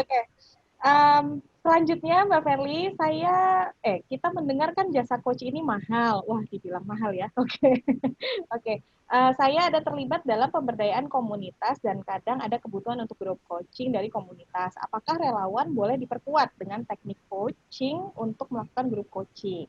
Lalu kalau mencari peluang pro bono coach untuk komunitas bisa cari mana, Mbak? Silahkan Mbak Verly. Oke. Komunitas menurut saya penting sekali. Jadi kita perlu gitu ya untuk memperkuat memperkuat para social worker atau apa gitu ya, penggiat komunitas untuk juga bisa menggunakan teknik-teknik coaching. Ya, penting banget teknik coaching dan teknik fasilitasi tadi. Ya, kalau teknik fasilitasi kita minta Bang Ucok, udah keren banget. Itu dua-duanya. Jadi kita kombinasikan antara teknik coaching dengan teknik fasilitasi. Untuk mengelola tim, itu luar biasa hasilnya gitu. Ya, tim ya, kita bilang tim di sini adalah biasanya kalau namanya tim itu kan punya tujuan yang sama. Jadi gimana semua itu berkontribusi untuk mencapai tujuan bersama. Nah, ini teknik coaching, tim coaching akan sangat bermanfaat dalam hal ini. Dan kalau yang dibutuhkan itu berarti bisa jadi tidak butuh profesional, kita perlu tekniknya aja kan. Baik teman-teman bisa jadi perlu tekniknya saja untuk memperkaya di lapangannya nanti seperti apa. Oke, baik. Justru jadi bisa. Ingin mencari peluang pro bono coach buat komunitas kita, bisa cari di mana? Oke, nah ini biasanya ini dari Mbak Eka ya, belum dibacakan ya Mbak Anes? Sudah. Sudah ya? Mencari peluang pro bono. Oke, mencari peluang pro bono. Nah, biasanya di setiap sekolah coaching itu ada ya Mbak Anes ya? Jadi di setiap sekolah coaching, Mbak Eka nanti bisa menghubungi misalnya sekolah-sekolah coaching yang ada. Apakah itu Loop Consulting, apakah Coaching Indonesia, itu teman-teman di sana selalu punya jam ya, punya coach. Ya, punya pool of coach yang selalu ready sebenarnya untuk melakukan pro bono coaching. Jadi bisa buat kerjasama, Mbak Eka. Ya, bisa buat kerjasama, nanti biasanya mereka reguler kok itu. Apakah setiap bulan gitu pasti ada. Dan mereka akan sangat senang. Karena coach ini banyak juga yang punya jiwa sosial gitu ya, dan senang banget ketemu berbagai macam orang punya challenge baru. ya silakan Mbak Eka bisa menghubungi Kak Anes juga bisa ya Nes. Anes juga ada di sekolah coaching tertentu. Ke saya juga nanti bisa saya sampaikan ke sekolah coaching, ke coaching school-nya. Mereka akan sangat senang biasanya kalau ada peluang ini. Iya, betul Mbak Eka, betul banget. Nanti boleh dilanjut gitu ya kontaknya gitu. Dan banyak kok yang punya kuota pro bono seperti kata Mbak Verlita karena memang coachnya perlu latihan juga gitu ya. Jadi ada kuota-kuota yang untuk pro bono seperti itu. Dan yang udah nggak perlu latihan juga senang aja ikut. Iya, benar sih, benar juga. Yang udah certified beneran juga banyak yang suka banget untuk ikut gitu. Gitu Mbak Eka ya, jadi boleh banget nanti setelah ini kontak lanjutan gitu kalau memang perlu kontak atau dikepoin di web dan yang lain juga mudah-mudahan banyak dari sekolah coaching gitu. Oke lanjut ya Mbak, beberapa lagi nih dan waktu kita juga kita bisa manfaatkan secara lebih optimal. Mau bertanya kalau melakukan coaching dalam setting informal, apakah akan mengurangi efektivitas coaching itu sendiri? Silakan Mbak Ferli. Oke. Iya, berbeda gitu. Jadi kalau coaching dalam setting formal itu biasanya kita bilang dari mulai dibuka coachingnya sampai diakhiri dengan action. Ya, biasanya kita satu rangkaian tuh seperti itu. Ya, satu rangkaian artinya kita benar-benar duduk, oke, kita mau melakukan sesi coaching hari ini, sesinya akan sekitar maksimum 1 jam, misalnya seperti itu. Jadi betul-betul dari awal sampai akhir. Nah, coaching dalam setting informal biasanya kita sebut sebagai coaching conversation. Ya, nah, iya, memang kadang tidak bisa full dari awal sampai akhir. Kadang kita terbatas waktu. Misalnya cuma 10 menit ada waktunya gitu. Tapi gini teman-teman, kita tuh kadang nggak tahu ya pertanyaan apa dari kita yang bisa betul-betul kena gitu di coaching. Jadi kadang biarpun cuma 10 menit, ketika ditanya sesuatu, emang pentingnya apa sih buat kamu ngerjain itu? Itu aja bisa mikir gitu ya, kadang bisa mikir berhari-hari ketika pertanyaan dari seorang coach itu benar-benar powerful.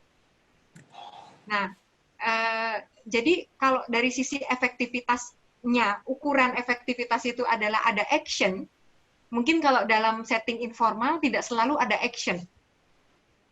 Ya, tidak selalu bisa full gitu coachingnya sampai akhir. Namun pertanyaan-pertanyaan yang kita ajukan itu tetap cukup powerful sih untuk membuat coaching kita kemudian jadi berpikir kembali tentang apa yang lagi dia hadapi. Coaching dalam setting informal juga kadang kita nggak menyebutkan bahwa ini coaching kan. Ya, cuma kalau ketika ngobrol sama temen misalnya, terus dia mengeluhkan ini itu dan sebagainya, kita cuma nanya, emang sebenarnya yang kamu mau apa sih? Dari tadi kamu mengeluh ini itu, emang sebenarnya yang kamu pengen banget dalam hidup kamu tuh apa sih? Itu saja sudah coaching conversation teman-teman, yang bisa membuat orang iya ya, sebenarnya apa yang gue mau ya? Itu aja mungkin ada orang yang bisa menjawabnya butuh waktu tuh untuk berpikir apa sebenarnya yang penting buat hidup dia yang dia mau. Itu bisa, itu aja kita bilang udah setting informal, percakapan coaching. Jadi bukan coaching session yang full, tetapi coaching conversation dalam hal ini. Oke, baik. Oke, kalau gitu sampai saat ini sudah cukup banyak pertanyaan yang terjawab nih Mbak Verlita.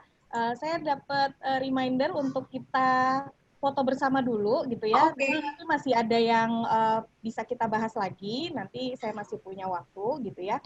Cuman sekarang kita foto bersama dulu ya, Bapak Ibu. Boleh. Intinya sudah reminder kita biar punya foto dulu.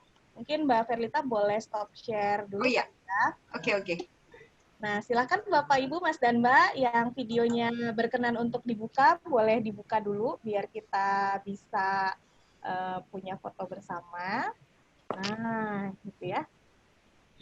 Saya akan dibantu sama Mbak Putri ya, berarti untuk foto ya Mbak Putri. Ya Mbak, siap. Oke, boleh. Aba-abanya dari Mbak Putri aja kalau gitu ya. Oke. Dari saya ya. Iya, baik. Sebentar, ini videonya kayaknya belum pada nyala, Mbak. Silakan Mas dan Mbak kalau berkenan untuk membuka video. Nah, boleh kita foto bersama dulu ya. Nah. Oke, bentar. Ya.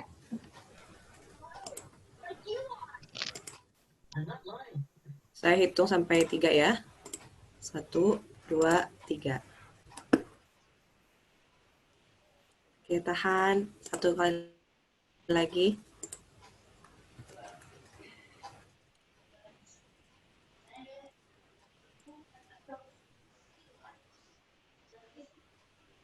Oke, sebentar. 1, 2, 3. Oke. Baik. Sudah, Mbak. Oke, baik. Terima kasih Mbak Putri atas bantuan yang memfoto. Nah, silakan Bapak Ibu, kita masih ada sedikit waktu lagi untuk tanya jawab. Bila masih ada yang ingin ditanyakan, masih boleh nih ya untuk melanjutkan tanya jawabnya. Atau dari Mbak Verlita mungkin ada yang mau disampaikan sejauh ini dengan pertanyaan tadi yang cukup beragam gitu ya. Ada hal penting apa mungkin yang bisa kita dapatkan sejauh ini gitu kalau menurut Mbak Verly? Ya, saya senang sekali ya teman-teman punya keinginan untuk mengeksplor gitu ya, dan saya rasa ini satu hal yang baik gitu, kita sebagai orang-orang yang punya concern terhadap people, yang punya concern terhadap human behavior, itu menurut saya tidak harus menjadi professional coach, tidak harus, tetapi kalau kita mau memperkaya diri dengan teknik-teknik dalam coaching ini, menurut saya akan sangat powerful gitu, karena ini bisa dilekatkan juga dengan profesi yang sudah teman-teman tekuni saat ini. Gitu. Jadi memang sekali lagi teknik-teknik coachingnya bisa digunakan di berbagai aplikasi profesi gitu kali ya, Mbak Verly ya? Iya, walaupun misalnya tidak harus full gitu. Dan ya seperti yang tadi Mbak In katakan, ada kalanya memang orang yang dibutuhkan juga, saya juga nggak bilang bahwa coaching ini adalah obat untuk semuanya gitu ya. Enggak, ada saat-saat juga coaching nggak efektif kok. Kalau kita pakai bukan kepada misalnya orang yang tepat dalam situasi yang tepat, ya bisa jadi juga tidak efektif. Nah, itu tadi ya, ketika seseorang ada dalam kondisi misalnya minus gitu ya, ada trauma-trauma di masa lalu, terus coaching ya nggak bisa lah. Ya. Coaching itu artinya orang perlu kesiapan juga untuk bisa melangkah ke depan.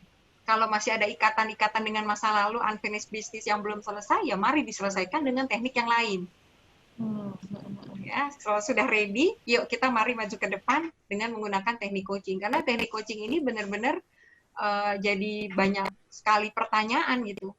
Pertanyaan semua, bahkan hampir semua lah isinya adalah pertanyaan di mana dia memang harus berpikir.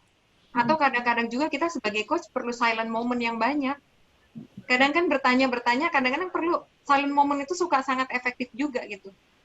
Jangan juga kita memburu, misalnya mengejar terus untuk dijawab gitu. Padahal coach kita perlu silent moment karena ini adalah proses internal. Proses internal dia yang bekerja di sini. Oke. Wah, ini jadi makin dalam nih ya. Semakin belajar coaching, semakin dalam.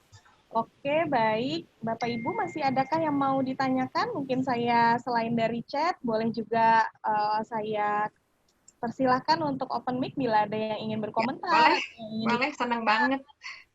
Atau ada yang mau ditanggapi. Nah, silakan Bapak Ibu. Sorry, tadi aku dari ada yang punya pandangan lain. Ini Mbak Lia. Mbak Lia, mangga, silakan Mbak Lia. Iya, apa kabar? Baik, alhamdulillah, thank you Kakak Verly, good to see you here. Akhirnya ketemu juga, karena kita satu grup tapi kejar-kejaran. Assalamualaikum warahmatullahi wabarakatuh. Waalaikumsalam. Join, mohon maaf. Kemudian tadi aku tertarik mengomentari atau menambahkan sedikit sharing tentang leader as a coach. Kebetulan baru saja minggu lalu, Senin, Selasa, Rabu, saya membantu menjadi facilitator untuk satu proyek leader as a coach di salah satu bank. Jadi pesertanya ada 30 orang, levelnya manager dan EVP. Nah, menariknya adalah tadi sudah sempat dibahas mengenai adanya dari Kak Verly dijelaskan mengenai si leader mungkin saja belum siap untuk merasa dipandang kayak kok kayaknya nanya-nanya melulu dan dianggap sebagai tidak mampu. Mungkin di situ ada keyword yang menurut saya yang saya pelajari. Saya terus terang coach newbie, saya adalah coach yang baru jadi coach mengambil sertifikasi persis sebelum COVID terjadi. Jadi di awal bulan Februari kemudian kena COVID. Nah, jadi komentar saya adalah terkait dengan masalah vulnerability. Di mana pada saat salah satu prinsip pada saat kita belajar coaching adalah posisi itu sebagai coach kita harus siap juga suatu saat juga sometimes a coach needs a coach gitu ya. Nah, terkait dengan leader as a coach itu menarik banget karena tentu saja apalagi kalau sudah leader yang udah lama ya Mbak Agnes ya panggilnya. Iya Bu, iya Mbak Lia. Cuma ibu dong. Mbak Lia. Apalagi manajer, apalagi level AVP misalnya, itu kan sudah terbiasa menjadi leader gitu kan. Tiba-tiba harus belajar mengenai coaching, itu menarik banget pada saat kita latihan, itu terasa sekali pada saat mengajukan pertanyaan gitu. Cenderung kayak memberikan petuah instead of asking powerful question. Itu perlu belajar. Dan juga sharing sebagai pengalaman sebagai psikolog udah puluhan tahun juga pada saat belajar coaching, yang susahnya itu adalah menahan diri untuk nggak memberikan solusi. Kalau kita jadi psikolog dan jadi konsultan, itu kan terbiasa come up with solution. Kita dituntut untuk itu, gitu ya. Jadi belajar coaching langsung, kita harus menunggu coachingnya gitu ya, benar-benar karena coaching itu prinsipnya kan dancing in the moment gitu ya, benar-benar it takes two to tango, jadi benar-benar harus mengikuti pace dari si coachingnya itu sendiri. Hanya itu aja sharing saya, mudah-mudahan bermanfaat. Thank you. Terima kasih Mbak Lia. Oke, terima kasih banyak Mbak Lia membantu menguatkan dan mencerahkan juga. Ini saya mohon izin masih ada sedikit waktu dan 2 pertanyaan singkat nih Mbak Verly. Dan untuk rekan-rekan yang mungkin ada keperluan, tadi ada beberapa yang izin live duluan. Sambil sebelum live mohon kesediaannya untuk mengisi link feedback juga untuk perbaikan dan juga pertumbuhan kami juga, sehingga panitia sudah menerapkan di chat box. Silahkan untuk diisi dulu feedbacknya sebelum live group bila memang ingin meninggalkan room ini terlebih dahulu. Nah, oke. Untuk Bang Ucok, ini kalau mau pro bono silahkan ya Bang Ucok, boleh juga. Tadi Mbak Verly sudah buka pintu untuk dihubungi dan saya juga boleh, jadi silahkan dilanjutkan. Siap. Dengan senang. Maaf, kebanyakan komentar. Mbak Anes. Ya. Bilang Ucok ini kembaran saya, soalnya tanggal lahirnya sama. Iya, benar. Tanggal lahirnya sama. Kami ulang tahunnya sama. Ya. Bisa gitu ya, tanggal lahir aja bisa sampai sama loh ya. Oke, Mbak Verly ada yang mau mengkonfirmasi. Kalau dari penjelasan Mbak Verly, berarti tadi konseling sama coaching nggak bisa digabung jadi satu ya Mbak Verly? Nggak bisa. Jadi gini, tekniknya ya, kalau teknik mengajukan pertanyaannya bisa, tapi teman-teman perlu pastikan dulu, ini sesinya apa yang tepat, gitu ya, untuk klien. Jadi kalau klien datang, biasanya kalau kayak gini, teman-teman yang di konseling justru yang lebih paham. Oh, ini kayaknya sudah bisa nih untuk diajak maju ke depan, atau ini sebenarnya belum, masih banyak yang harus diselesaikan. Nah, ketika ini, maka biasanya kita putuskan dulu, oke, ini konseling. Apalagi kalau teman-teman bisa kedua-duanya, ya kalau teman-teman bisa kedua-dua tekniknya bisa, maka putuskan dulu. Kayaknya untuk sesi kali ini, apakah sudah siap untuk diajak berpikir apa yang mau dicapai ke depannya, apa yang ingin diraih, apa yang jadi penting dalam hidup, apakah sudah bisa diajak ke situ, atau sementara ini fokus selesaikan dulu semua hal. Ya, emosi-emosinya mungkin dinetralkan dulu, seperti itu. Ya, nah jadi bisa. Kalau kita nggak bisa melakukan, saya biasanya refer. Saya kadang menerima gitu terlalu, menurut saya agak berat karena perlunya terapi. Nah, saya biasanya suka tanya ke Mbak Iin apakah ready untuk saya bisa refer atau misalnya seperti itu. Ya, karena beda penanganan sih menurut saya. Oke, dan memang kalau masih punya persoalan yang membutuhkan terapi, diajak coaching juga berat gitu ya Mbak Ferry? Betul. Diajak berpikir ke depannya juga mungkin agak berat, jadi memang baiknya counseling dulu. Wah, keren. Bu Maika juga bertanya lagi nih Mbak Verlita untuk yang terakhir mungkin ya di sore hari ini, coaching itu bisa diberikan mulai usia berapa Mbak Verlita? Ya. Oke, nah jadi ini berarti berbicara parents ya, berbicara teacher ya, kalau kita mau menerapkan teknik coaching gitu ya, mungkin Ibu ya. Nah ini areanya Bu Meika nih, karena kita pasti bicaranya kaitannya sama usia. Ya, usia terutama perkembangan secara kognitif. Perkembangan sosial, perkembangan emosi. Gitu ya. Pertanyaan ketika ini kan sebenarnya membutuhkan kalau kita bilang perkembangan otak anak gitu ya, itu kalau prefrontal cortexnya sudah mulai berkembang, coaching jadi bisa lebih efektif. Jadi biasanya kita ajak berpikir ke depan ketika berpikirnya sudah konsep. Ya, berpikirnya sudah konsep, itu kita bisa mulai proses coaching menjadi lebih efektif. Namun culture bertanyanya itu mungkin sudah bisa dimulai sejak kecil, walaupun itu untuk hal-hal yang sederhana. Gitu. Misalnya ya ketika mau main, misalnya gitu ya, kamu mau pilih mainan apa, itu culture-nya aja, tapi itu bukan coaching yang melibatkan sebenarnya kemampuan berpikir untuk berpikir ke depan, pengambilan keputusan dan sebagainya mungkin belum. Ya, tetapi culture-nya itu sudah bisa mulai dibangun sejak misalnya anak di sekolah dasar. Untuk yang sehari-hari, ya, untuk yang konkret, untuk misalnya diskusi mengenai ekstrakurikuler, diskusi mengenai teman-teman di sekolah, diskusi mengenai guru, bisa jadi itu sudah bisa diterapkan. Tetapi kalau untuk yang kamu mau apa, ke depannya kamu ingin apa, pengalaman saya sih Bu, itu baru efektif ketika anak misalnya SMP ya, coba kita bilang SMP kelas 2, kelas 3, nah mereka tuh sudah senang tuh. Udah senang sekali gitu, ditanya-tanya, diajak berpikir, apalagi SMA, diajak dialog seperti itu, mereka sangat senang ketimbang dinasehatin. Gitu. Saya mengajak anak saya misalnya diskusi, itu mulai mereka waktu itu SMP, tapi SMP juga untuk hal-hal yang sederhana. Misalnya ketika dia komplain tentang nilai dia yang jelek. Gitu. Nilai aku jelek. Gitu. Saya nanya, kenapa? Maksudnya, jelek itu seperti apa? Nggak sesuai dengan KKM. Menurut kamu apa yang membuat itu terjadi? Karena gurunya nggak enak. Anak-anak gitu ya, karena gurunya nggak enak. Aku susah nggak ngerti. Oke, selain itu, soalnya susah. Oke, selain itu, ya ulangannya mendadak. Gitu ya. Kemudian saya tanya, di kelasmu ada yang dapat bagus nggak? Ada. Gurunya sama? Sama. Ulangannya sama, soalnya sama. Menurut kamu, kenapa dia bisa dapat bagus dan kamu enggak? Jadi sesimpel sebenarnya itu. Ya, akhirnya ini itu yang mungkin aku nggak belajar. Dan cukup sampai di situ. Terus saya tinggal tanya, oke, berarti ke depannya, menurut kamu apa yang perlu dilakukan? Itu SMP kelas 2, pengalaman saya sih udah bisa. Tapi ya kalau di bawah itu, ya lebih untuk hal-hal yang sehari-hari, lebih untuk yang simpel-simpel. Namun membiasakan iklim bertanya gitu atau culture bertanya, menurut saya bisa dimulai sebenarnya sejak kecil. Walaupun bukan dalam konteks coaching sih dalam hal ini. Kira-kira itu. Oke, baik. Terakhir banget, Mbak Verly masih ada yang nebeng satu lagi dan mungkin boleh disambung dengan closing statement sekalian gitu ya supaya kita bisa segera menutup gitu.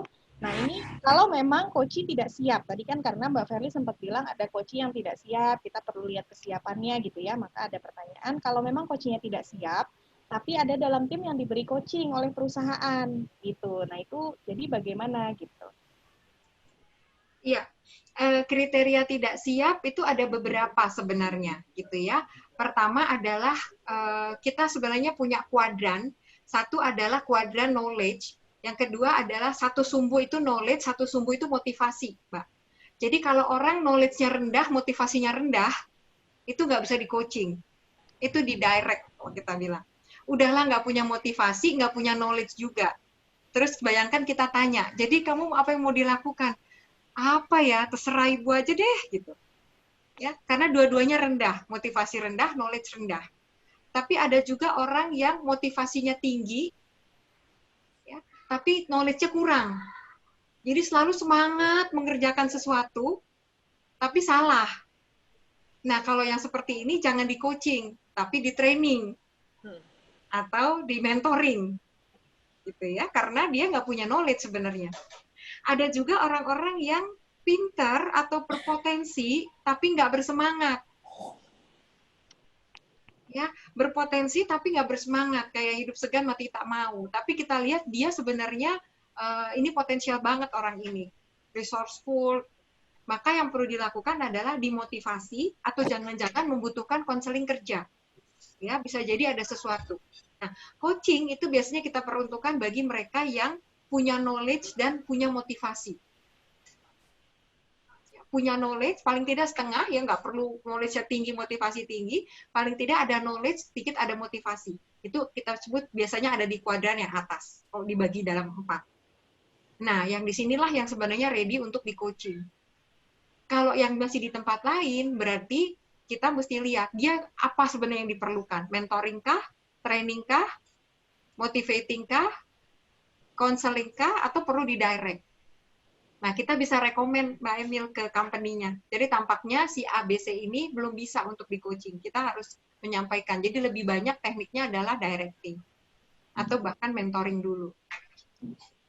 Oke, makasih Mbak Ferry. Sama-sama. Baik. Boleh tanya sambungannya? Boleh, Mbak. Knowledge yang seperti apa yang perlu dikuasai oleh si coach? Oh, biasanya kalau knowledge itu terkait pekerjaannya Mbak Emil. Jadi misalnya saya nggak ngerti cara mengerjakan. Misalnya saya baru dipindahkan. Gitu. Saya baru dipindahkan, saya nggak ngerti sama sekali bagaimana teknis yang diperlukan untuk pekerjaan ini gitu Mbak. Nah, jadi kan kalau terus saya di coaching, saya nggak tahu, orang saya baru, maka yang diperlukan oleh saya mungkin training dulu. Atau carikan saya seorang mentor. Karena kalau mentor kan dia transfer knowledge tuh. Jadi saya perlunya itu. Nah, itu dulu yang ditingkatkan, baru nanti saya ready untuk di coaching. Oke. Gitu kira-kira. Jadi knowledge dia sendiri ya tentang pekerjaannya ya. Knowledge tentang pekerjaannya, betul. Terima kasih. Terima kasih, Mbak. Oke, baik. Nah, silakan Mbak Ferly, kita sudah di penghujung waktu nih, jadi boleh berikan closing statement mungkin untuk merangkum atau apa yang ingin Mbak Ferly sampaikan sebagai closing statement. Silakan, Mbak.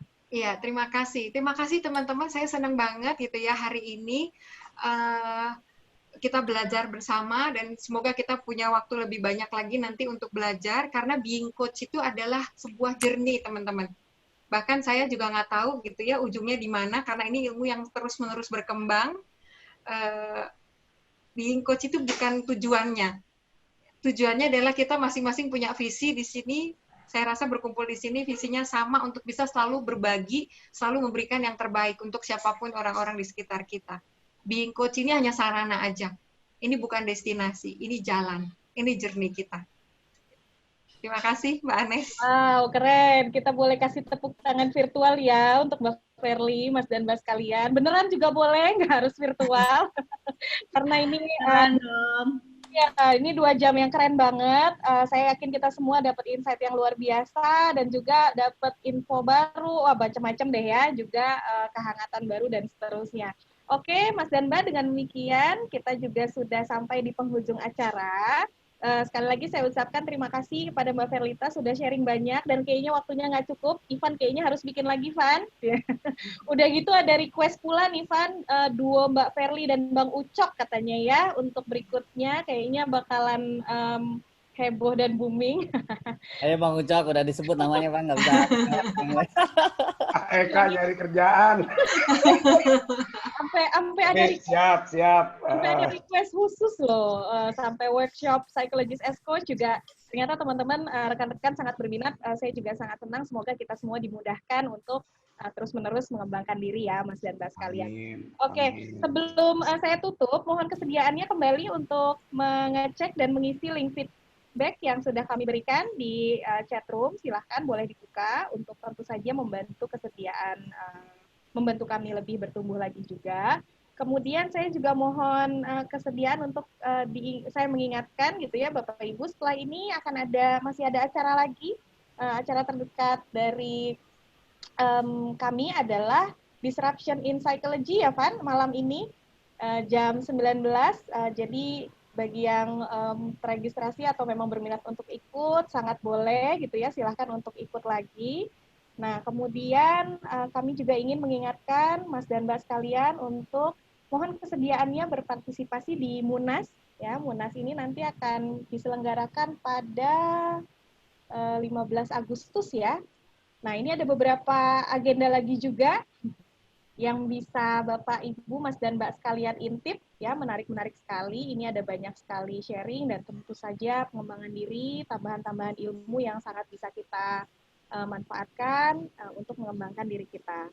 Dan terakhir, terima kasih banyak sekali lagi untuk narasumber kita dan saya ucapkan terima kasih juga untuk Mas dan Mbak sekalian yang sudah berkenan untuk hadir, berdiskusi bersama dan berproses bersama.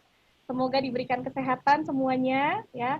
Untuk Ivan juga, terima kasih banyak Ivan atas kesempatannya. Kami diberikan forum yang luar biasa menyenangkan seperti ini. Mudah-mudahan sukses terus ke depannya. Baik. Terima kasih Anes, Mbak Verly, semuanya, Mas dan Mbak yang sudah hadir. Oke, baik dari saya mohon untuk undur diri dulu. Mungkin dari Ivan ada yang mau disampaikan lagi, Van, di akhir? Boleh, boleh. Oh ya, Makasih silakan. Mbak Verly, Anes, Mas dan Mbak semuanya.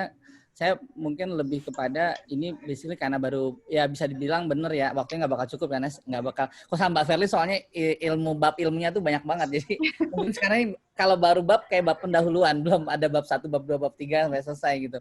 Jadi ini sebenarnya hanya preview karena sebenarnya semangatnya adalah ternyata banyak sekali resources alumni dengan semua keahlian, kapasitasnya untuk bisa saling berbagi, dan sesederhana kita ya membangun apa ya interaksi aja kayak Mbak Verly, boleh ada waktu nggak, Anes ada waktu nggak, jadi rasanya apapun bisa kita lakukan bareng-bareng kalau kita semua punya kesediaan untuk berbagi dengan satu yang lainnya. Itu yang pertama. Yang kedua, malam ini ada lagi Mbak, Mas dan Mbak semuanya terkait dengan menarik semua temanya tentang kebayang nggak sih kalau konselingnya ini apa via aplikasi gitu. Nah ini salah satu yang kemudian saya juga penasaran kalau menggunakan aplikasi ada bedanya nggak sense ya. Padahal kan dulu psikologi kan kepikiran ya yang namanya interaksi atau konseling kan langsung ketemu sama human-nya gitu. Nah sekarang via aplikasi itu ada beda apa enggak. Nah besoknya Mas dan Mbak ada kegiatan buat terutama alumni-alumni muda barangkali juga yang sedang jadi scholarship hunter, pemburu beasiswa. Ini ada kebetulan saya ada teman-teman yang alumni juga dan ada perwakilan LPDP untuk bisa ngasih info-info terbaru terkait beasiswa dan juga malamnya terkait dengan esai. Jadi kalau ada yang mungkin penasaran bikin esai buat beasiswa tuh gimana ya kok nggak tembus-tembus, nah mungkin nanti bisa tanya sama Mbak Indi juga. Terima kasih Mas dan Mbak, makasih Anes, Mbak Verly, mohon maaf lahir batin kalau ada yang kurang-kurang. Ya.